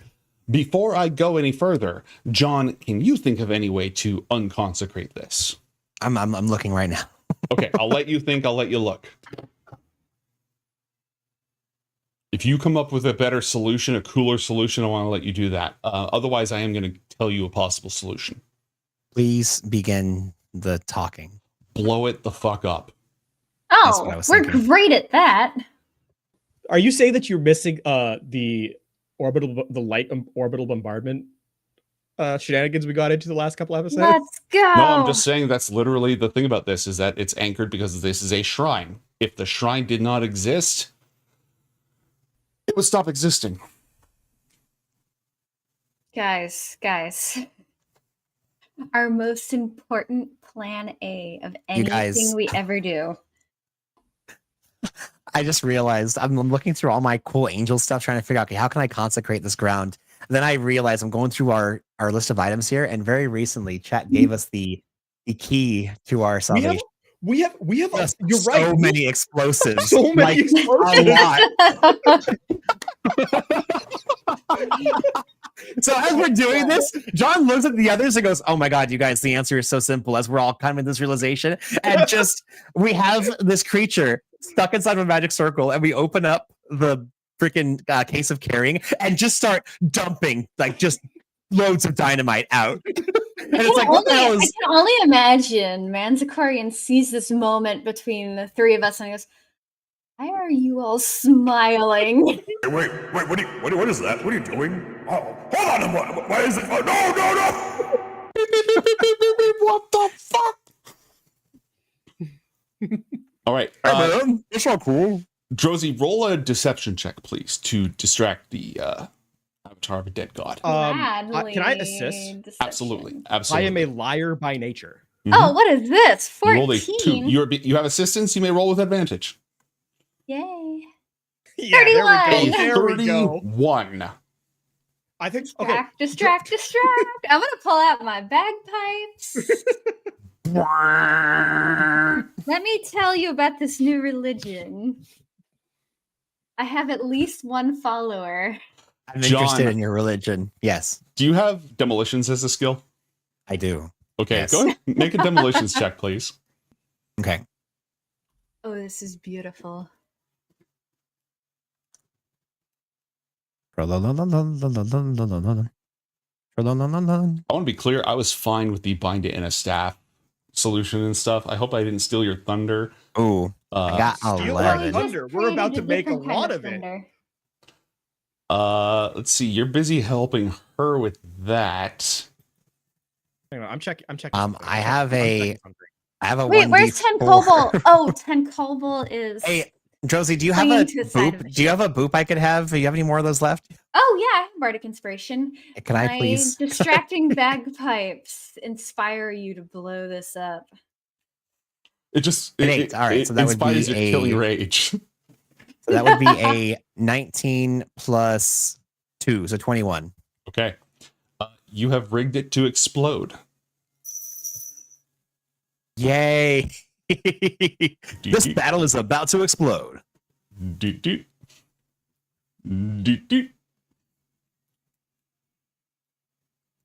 You ever heard smoke on water? Can I Or- message Heelwyn Yeah. to keep the staff there? Mm-hmm. We need to go collect the staff to bring it here. Okay. What if we bring the staff here and just take care of both of these guys? No, all at once? in the mental link, we need to get out of the blast radius. Getting the staff is an important enough task that I think it's reasonable as a selection. Okay. Let's go. Would everyone like to please clear the blast radius? Yes. I'm gonna slowly back away. Hey, wait, we left something in our truck. We need to go back and get it real quick. Just It's hang the- out it's- here it- for it's the staff, moment. and we need to go get it because that is a All thing we of need to do. us. All of us. It's so powerful. It needs all of us. It's really heavy. Like, I don't know if you noticed, but most of us here are casters. I would like everybody to please roll for initiative. Wow, who could have seen that one coming? Yeah, there we go.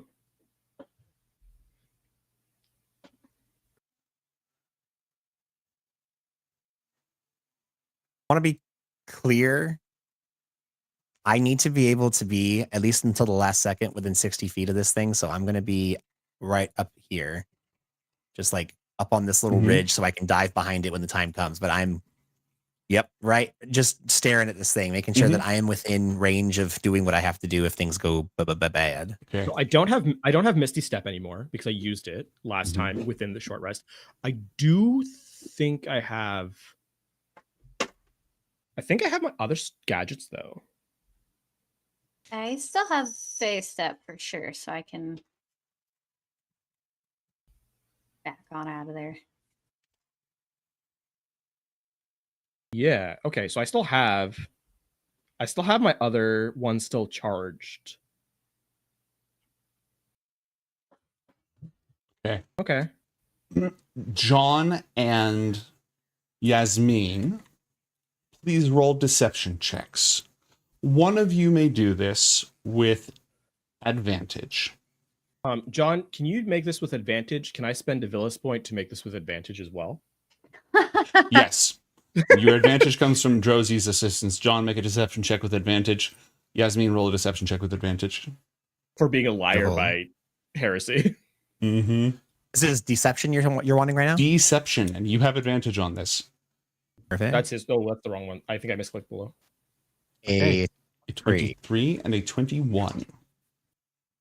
Before I roll Manzakorian's insight check, does anyone want the last bardic boop? Who's going to be doing more interactions with what's coming up? Let me explain to you exactly what's about to happen. Okay, tell us. If you all succeed on your deception checks, the Avatar of Manzakorian does nothing for 1 round. If you fail your deception check, the Avatar of Manzakorian realizes something's fucky and attempts things. So if you all beat it on this round, easy money. If you don't, more difficult money. Question. Yes. Are you saying that you're withholding if a 21 and a 23 are good enough? I'm going to roll an insight check, and I haven't rolled it yet. Let's use the bardic boop on the 21. Okay. All right, burn that boop and roll 1d10, please. Rosie, you roll it because it's yours in this particular instance. Oh, that's a lot you're putting on me. Yeah, but there's It's Lafon your- luck to think of. It's your feature. This is nothing. 1d10. That's Yeah, pretty decent. baby. 28. So the score really to good. beat is a 23. And if I fail, I have a Mhm. 1d4. Why don't you roll that can right be now? used. Because that'll. There's no going back. That's the real DC. You know what I mean? Only because if it doesn't get used, okay, I'll use it right now. But if it does, I can use it in response to failure, which is why I. Then you can hold off. Then I apologize. Okay. That's the nice thing about that is it's used in response. That's why I always ask you, did I fail? It's important because I don't use the feature. I just thought you needed reassurance. You did not fail. Yeah. My 21 would have succeeded. Delaris, go ahead and take We a were move. just hedging our bets. Absolutely. You may move, I'm Delaris. going to step 30 feet away. Okay. You can also. That's a bonus action, right? Yes. You may also move and dash if you so desire. Yeah, let's get the hell out of here. Okay. Gotta dodge, baby. Gotta dodge. Oh my god. Can I select a tool, please? Okay. So we're gonna face step 30 feet here, and then we're gonna dash. Where's the ship? The ship is gone. Yeah, it took isn't the rest of the crew up top, so you're just I'm taking gonna cover come right over now. here. Okay, I'm gonna take cover Mhm. behind this house Um, near Zomkug. Then To John, by the way, in the mind link, because it's a free action to talk.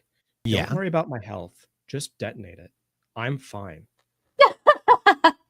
Okay, John detonates it. I won't die. Death ward? Are you just death warding your way through this? You have to deal 180 damage outright before I even bring Death Ward in. 60, 60, 120 from the shield because I've collapsed. So you have to deal 121 damage for shield to stop working. And then you burn through my actual HP, which I still have a decent amount of. Then you burn through Death Ward. Then you burn through my second resistance, which is Relentless Endurance. So you have to deal 185 damage directly before it actually new kills. rule: Yasmin goes first in all situations. Okay. Delaris runs away. Manzikorian sees this Sorry, guys. and uses a legendary action. Oh no. Wait, could John ready a reaction? That's not a thing I can do. Well, you didn't go first in initiative, but you may use a reaction because you're not surprised here. Yeah, I was gonna say I was ready for this. You're ready for this. He's going to cast teleport. Yeah, I am casting counterspell. He is inside. Okay, well, hold on to that just in case he fails the save. Okay. And this is not a magical save anymore because of all the shenanigans that you pulled. By the way, do you recall something that he also has to worry about? The magic circle, right? The magic circle, and unless we decided to not do that, John was putting his manacles on him. Unless he said no, I don't want you to put the Oh manacles yeah, on. he absolutely said no to the fucking manacles. No, because I stealthed it. That was part of the perception, was that John was putting the manacles on him and he didn't realize it. Ooh. Well, crap. What do those do? So it's the anti-magic manacles. So he has to make a save to even cast the spell. If not, he just gets zapped. All right. He has advantage on the save. Where's the item? Equipment, magic items. It's the manacles of. They're not fucking in there. Do you have the full description on your sheet? Yeah, the magic cuffs. Here, boom. Magic cuffs. Yes.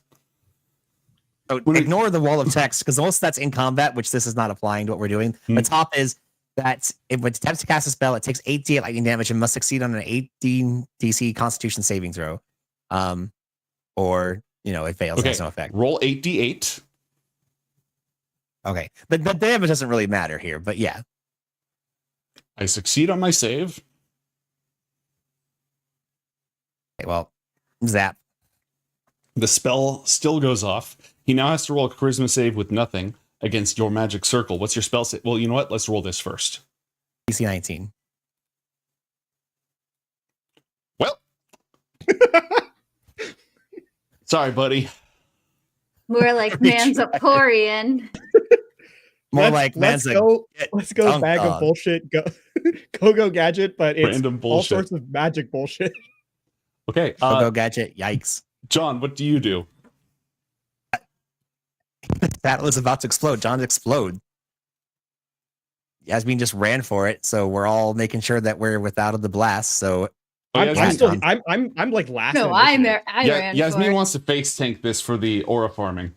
Well, no, it's because Okay, fine. for me to do it, I have to I'm last in initiative by a significant margin. Which for would me give to him- go, yeah, it gives enough time for what's it called to react. Just detonate. Yeah.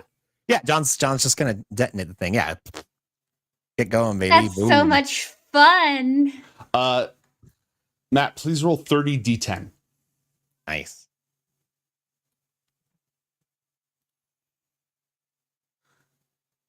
And I would like to empower the dynamite.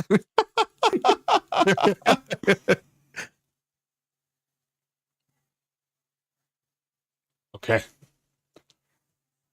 And Zgorian takes half of that damage, which comes out to, you know what? I can actually do this. R slash. What is the speed that Chester is at? Hey guys, we did slightly above average damage. Yay. What speed is Chester? Chester moves at 120, and he was your mount. You should be well and truly away, unless you really want to but aura the thing farm. is, it's based on initiative. So if he has movement, Yeah, okay, you are well and truly clear of that then. He sees the cat just take off at Mach 2, and it's like, whoa, shit. What the hell is going on? Well, that just shows how unwise you are. You know, if a cat takes off really quick, it's probably just cat stuff.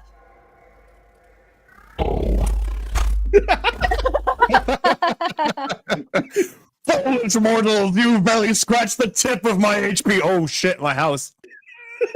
There is a huge explosion. The avatar of Manzakorian is barely affected. The shrine is obliterated. Shrapnel goes in all directions. The explosion echoes throughout the tunnels, agitating the hell out of the Gramites that are nearby and everything else that could have possibly heard this. The ground shakes.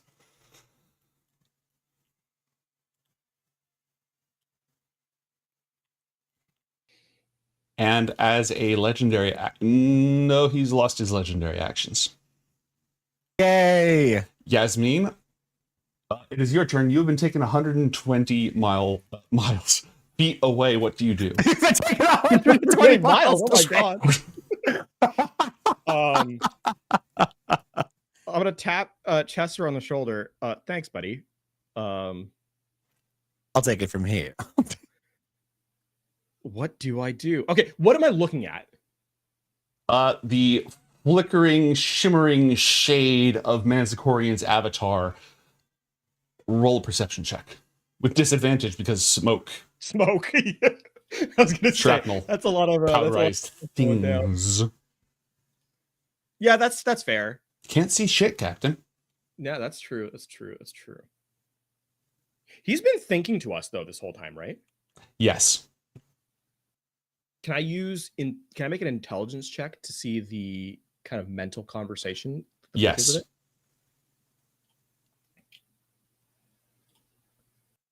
14. There's definitely some mental static. John, you may also roll an intelligence check because you're the one who blew him up and you were in mental communication. Group. Intelligence specifically, not a Intelligentia. Intelligente is 14 again. Yeah, no. 14 again. We're a little busy like covering the ears and diving, away Yes. from the Well, you definitely blast. say he's been adversely affected. And he lost his legendary actions, like I said. Oh, how's Medwithin going on her part? Oh yeah, I'll roll her in so she can start More magic ball. Oh, she's before me. Barely. but she didn't go this round. I only had you guys go this round, so I'm being silly.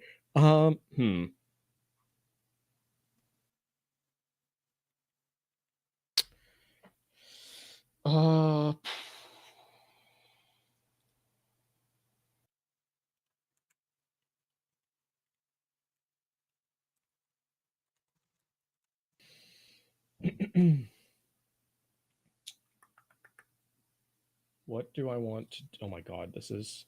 I don't have any magic that's really effective here. You have Eldritch Blast. Yeah, but I can't. Blast. Do I have? You said I don't have vision on him, right? I can't see him. There's a half-baked tower in between you and him, and a lot of smoke.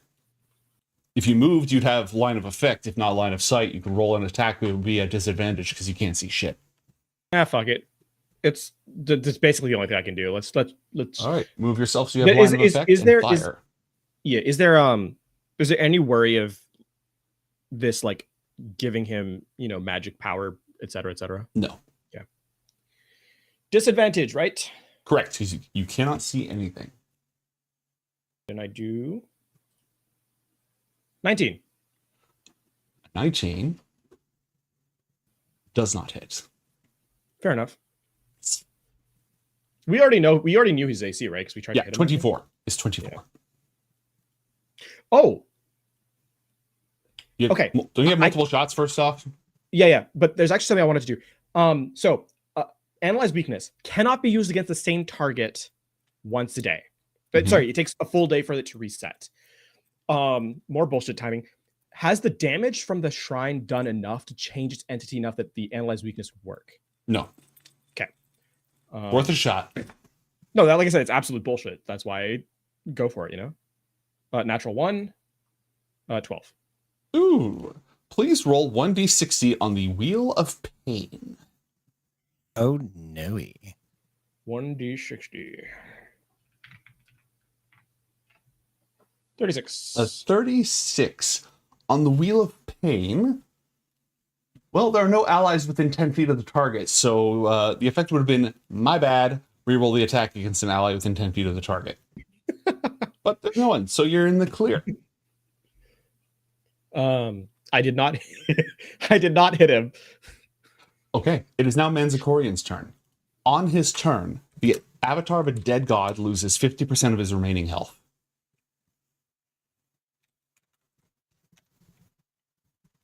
Immediately taking 164 points of damage. Nice. He then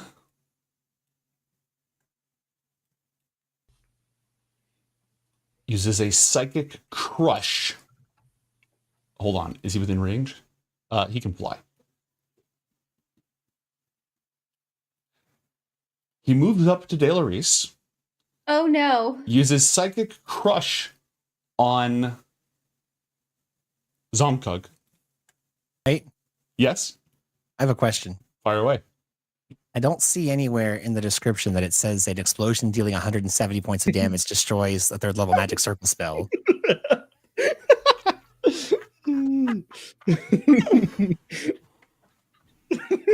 Is he able to just ignore the N-word facing magic circle? That No, he's not. Okay. I was just wondering. We did have a pretty good plan. I just wanted to make sure. I was like, yeah, and now they fight him. Also, make there's a tile there. So if he tries to leave, aside from having the check, he has to make another check to even pass through it. Okay. Although I don't know if the tile would get destroyed. The tile got destroyed. If that was a physical object, it exploded. Yeah, that was a physical object. The tile's gone. That's okay. It's okay. I have more. So he can't try to move out of the circle at all, can he?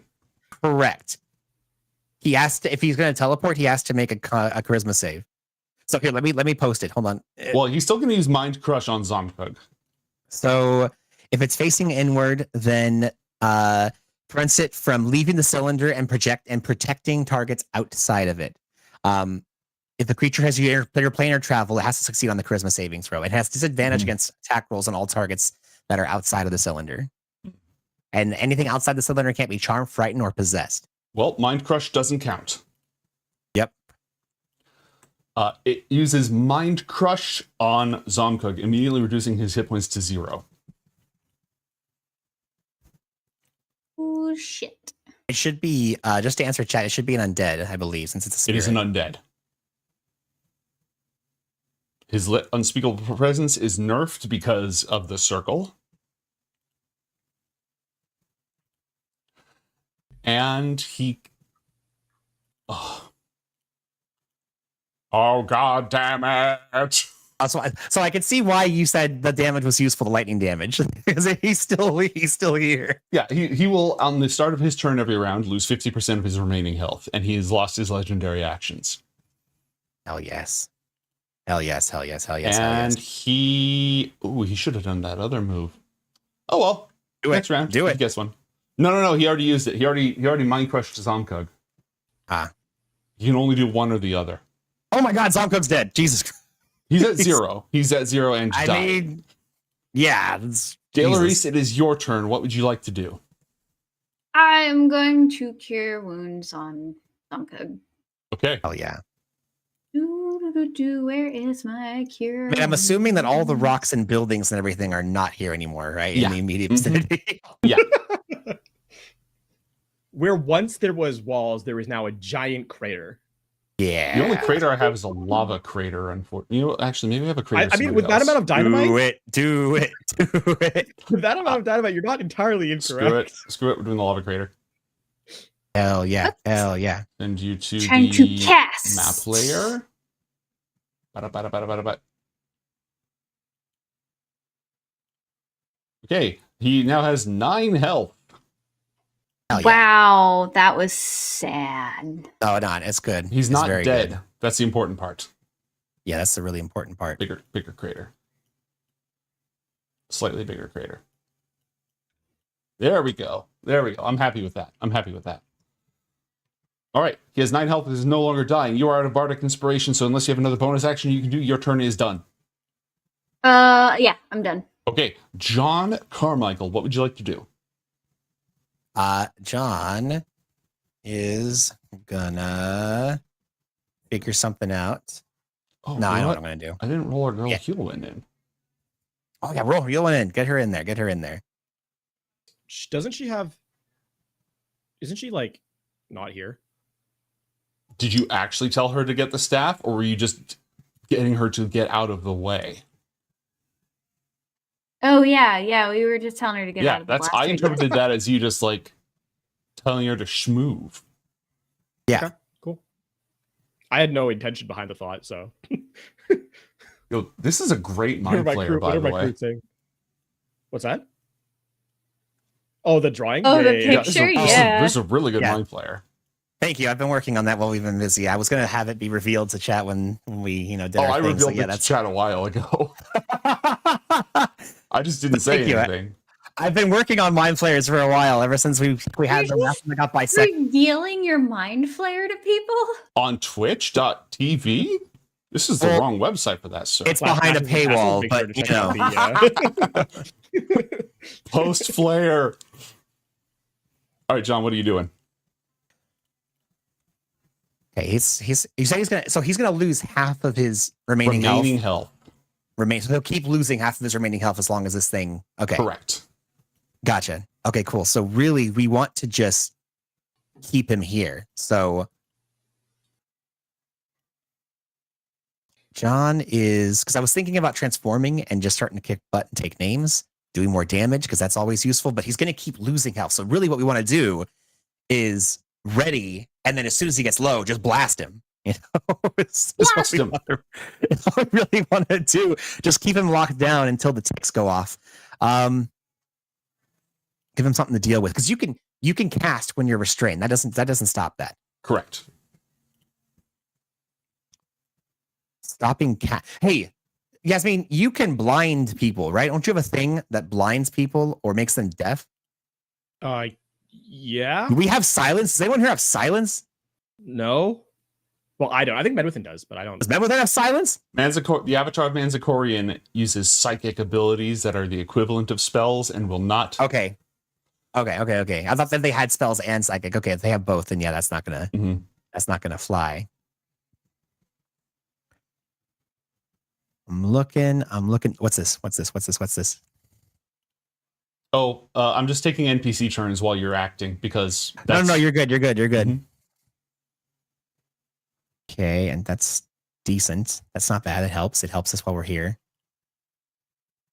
That helps. It helps.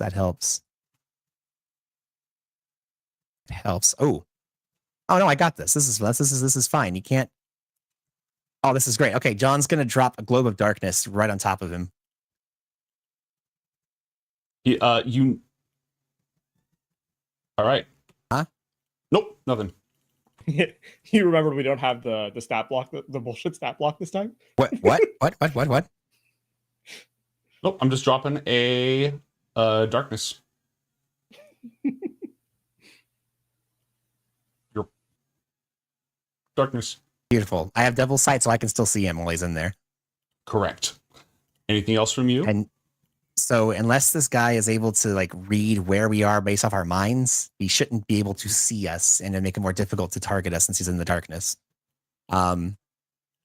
Yeah, John is. I don't know if it's going to help, but John's going to. Oh no, did we confirm? Did John try that? The fretful presence. It doesn't work, or it just has a really high save. Checking. Because I know I tried it. I'm trying to remember if He is if not was immune just to fear. Yeah, sure. Bonus action, fretful presence. Go for it. Scare the avatar of a god. Scared he is. Want to feel what it feels like to die twice.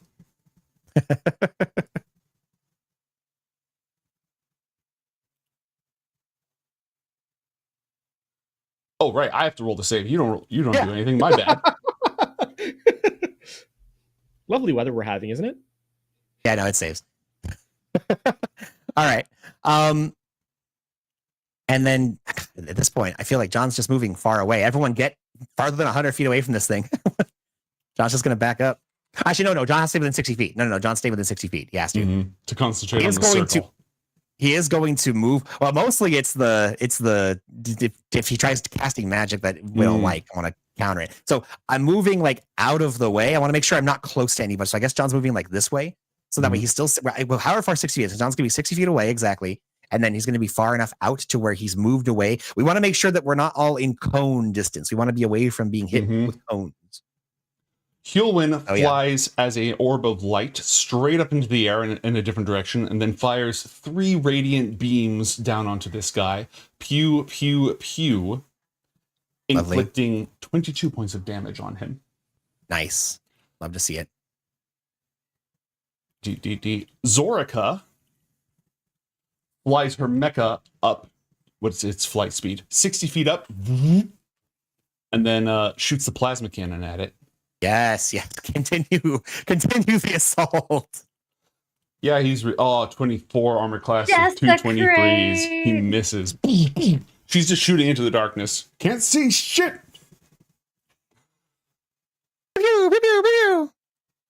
Medwithin from within the lines of dream. Yasmin, go ahead and take your turn while I figure out what Medwithin's doing. I'm gonna ask Chester to bring me closer. Till I want to hit them with my sword. I want to be within 120 feet of him, and I'm gonna cast slow on the area where he was. Nice. That's poggers. I freaking love slow. Spelled save DC of 18, not 17. And this is wisdom save. Yeah. Doable for this guy, yeah. Dang it. I still have 2 spell slots. Yeah. Bonus action. Oh, sorry, no, I have 1 spell slot. Bonus action.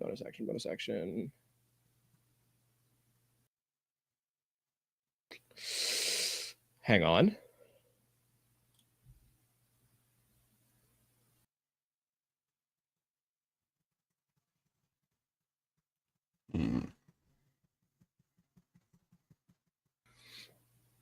Is Zorica's mech a machine? Yes. Can I use Masking Machine command to command it to fire? That's hilarious. Yes. You can't see. Amazing. You can't see him through the darkness, right? Me, no. Okay. She has advantage for being on the high ground and disadvantage for not being able to see shit. She fires again. She misses. Okay. This is like when more and every gun is shooting at Luke, and it's just this cloud of violence. I'm hoping that the idea that it can't see us is overriding the fact that we're having a hard time hitting it. Like, John can always drop it when we need to, Oh. Does it Modify still memory. continue to take Hello. damage as we damage its sight, though? What was that? Does it continue to take damage as we continue to? No. Ooh. Okay. It's just or? its sight has been destroyed. That's why it's losing 50% of its remaining health every single round. Yeah. We just need to Never keep mind. it here Got it. and keep it from hurting us. So it's a good thing it missed because I did not read through the masking machine. It's an action to spend those points. So I'm still spending the points, but the fact that I missed is it would have missed anyway because I could not do it because I tried to cast slow. From inside Dream, she is now erasing its memory of the last few minutes. Oh yes. Oh my god. Beautiful. Oh my god, that would suck so much. What is happening? What of them could just happen? This is oh my god. There's something I saw this. This is basically something I read recently in a book. I'm trying to remember what the book was, where this entity its soul was being eaten, and because its soul was eaten, it couldn't remember how or why it was dying. Just that it knew it was dying. Yeah, that's pretty much what's happening here. Wake up with a headache. John, it looks right at you. Of course. True sight, 120 foot nerd. Yep. And it's not good because Zorica flew off in a different direction. You're the only one in range. But it doesn't really care. Ultra Blast! Ultra Blast. Roll an intelligence saving throw, please. Intelligence saving throw. Yes. I can do this thing that you ask. Does the shield block psychic damage? No. Okay. 19. You failed. Easy 24. You take 99 points of psychic damage. Should I do something? Let me see if I have anything that I can do. Let me see what I've got. This is an effect, right? This is not a spell. Correct. Yeah. This thing is smart enough to know that although it lost the last 10 minutes, actually he's smart enough, but he's lost a lot of the context. But you've been here longer than 10 minutes, so he's not sure how he ended up in this situation, but he does know that you cast some magical bullshit, so he did not use a spell. Yeah. How does he know we're not trying to save him? Because he's seeing him. Actually, what was the last thing that happened? The last thing that happened to him was the mecha shooting at him. And he's surrounded, and the shrine exploded. He's putting the pieces together. He is a hyper intelligent entity. Okay, so here's what happens. I can't stop it from hurting me. So what's going to happen is that I have my own, even though I gave mine to Dolores, I have a spell tattoo of Death Ward. So that procs. Mm-hmm. So you're at 1 health? I'm at 1 health. And where is that? Hold on, Lifeful tattoo. Boom. There we go. Okay. And then John is going to, as a reaction, he's going to activate Hellish Rebuke. He's going to burn a 6th level spell slot. Immediately after doing this, you become stunned, by the way. Okay.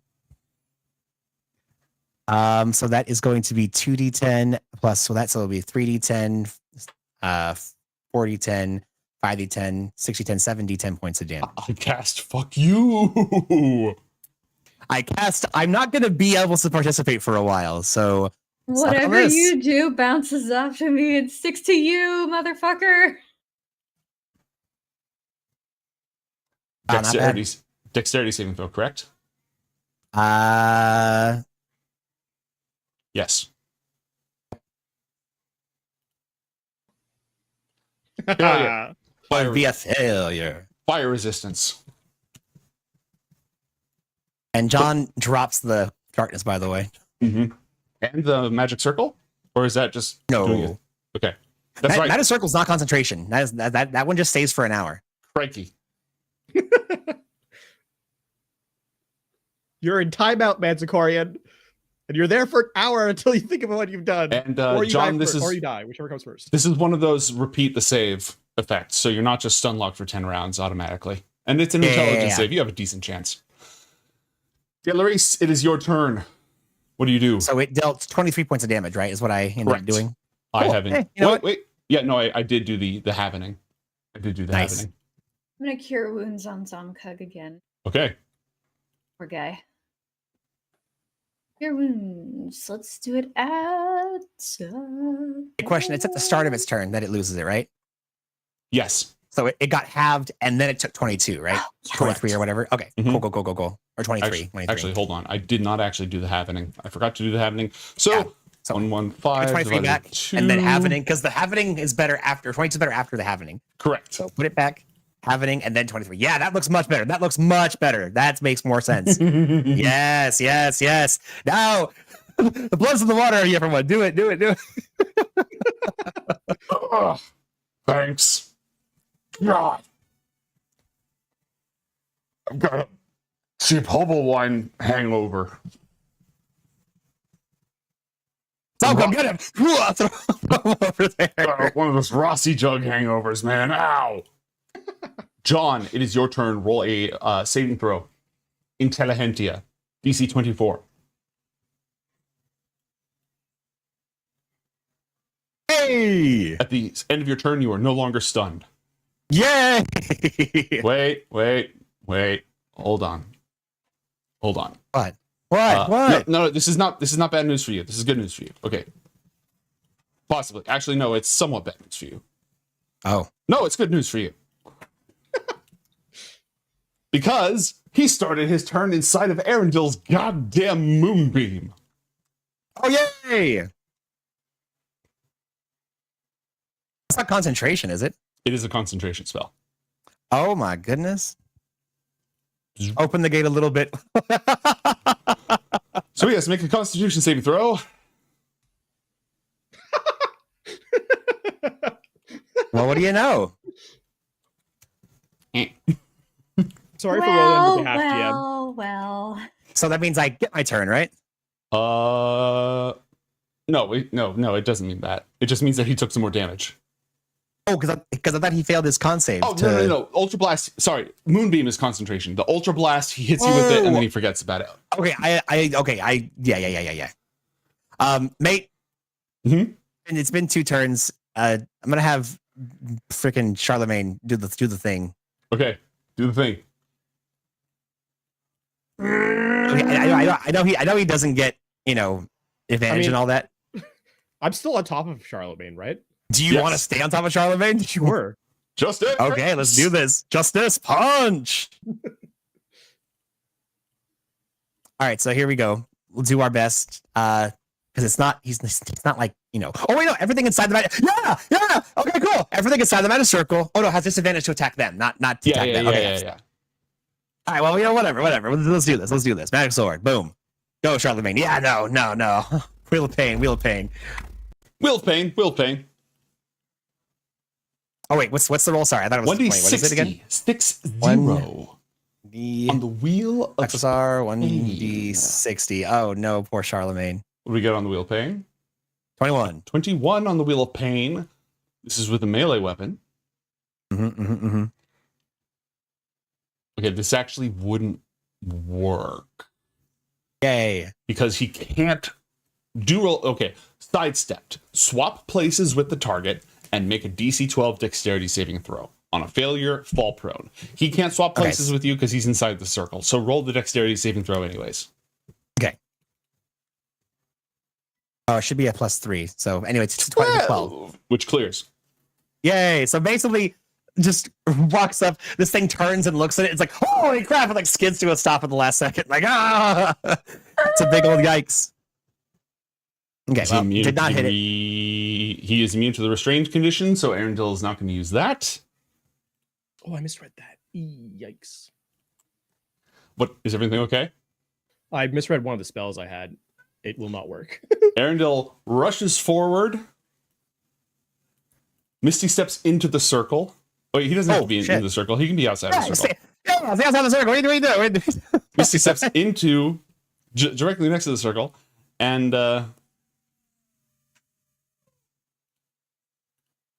misses both times. Mate, would this not kind of flanking with the large size creature? Yeah, it would. All right, I'm only going to roll the a chance attacks, to do something. the original damage. What, you want him to KS? Yeah, he does not. He misses. Yeah, it's not KS. I want him to be helpful. He's Arendelle. He's cool, man.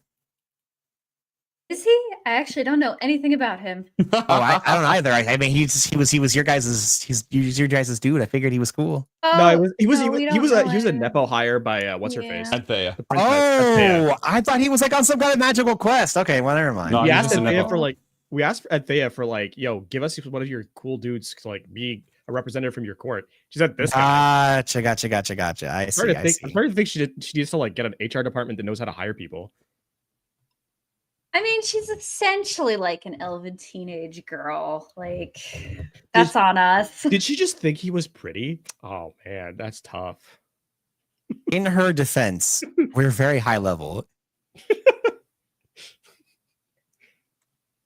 Plasma cannon. Hey, one of them hits, right? Yeah. And so passes the shadow of a dead god. Wiped out by overwhelming firepower.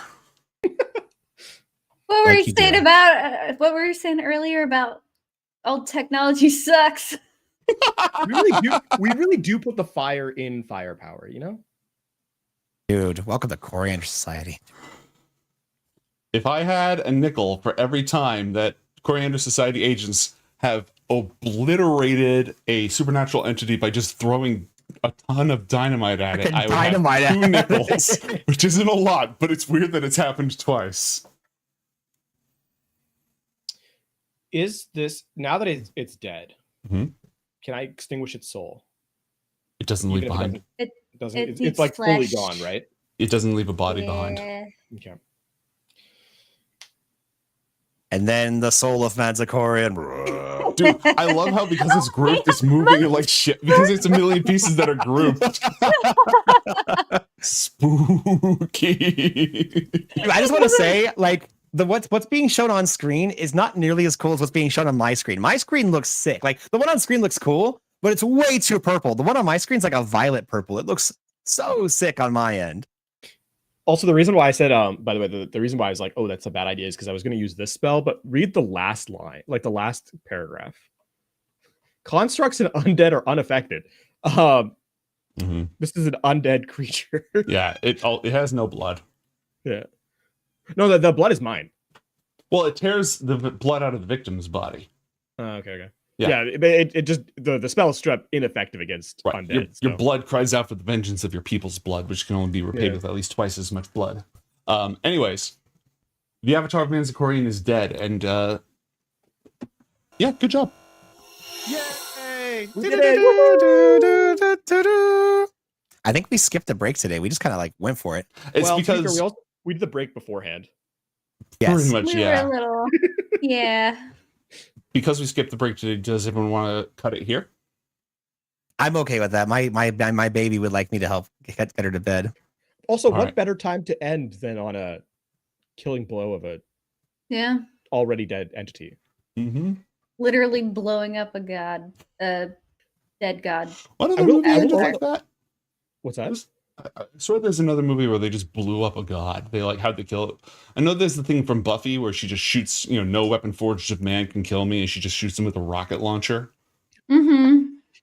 That was then, this is now. I'm sure there's other examples of just blowing up a god. Oh yeah.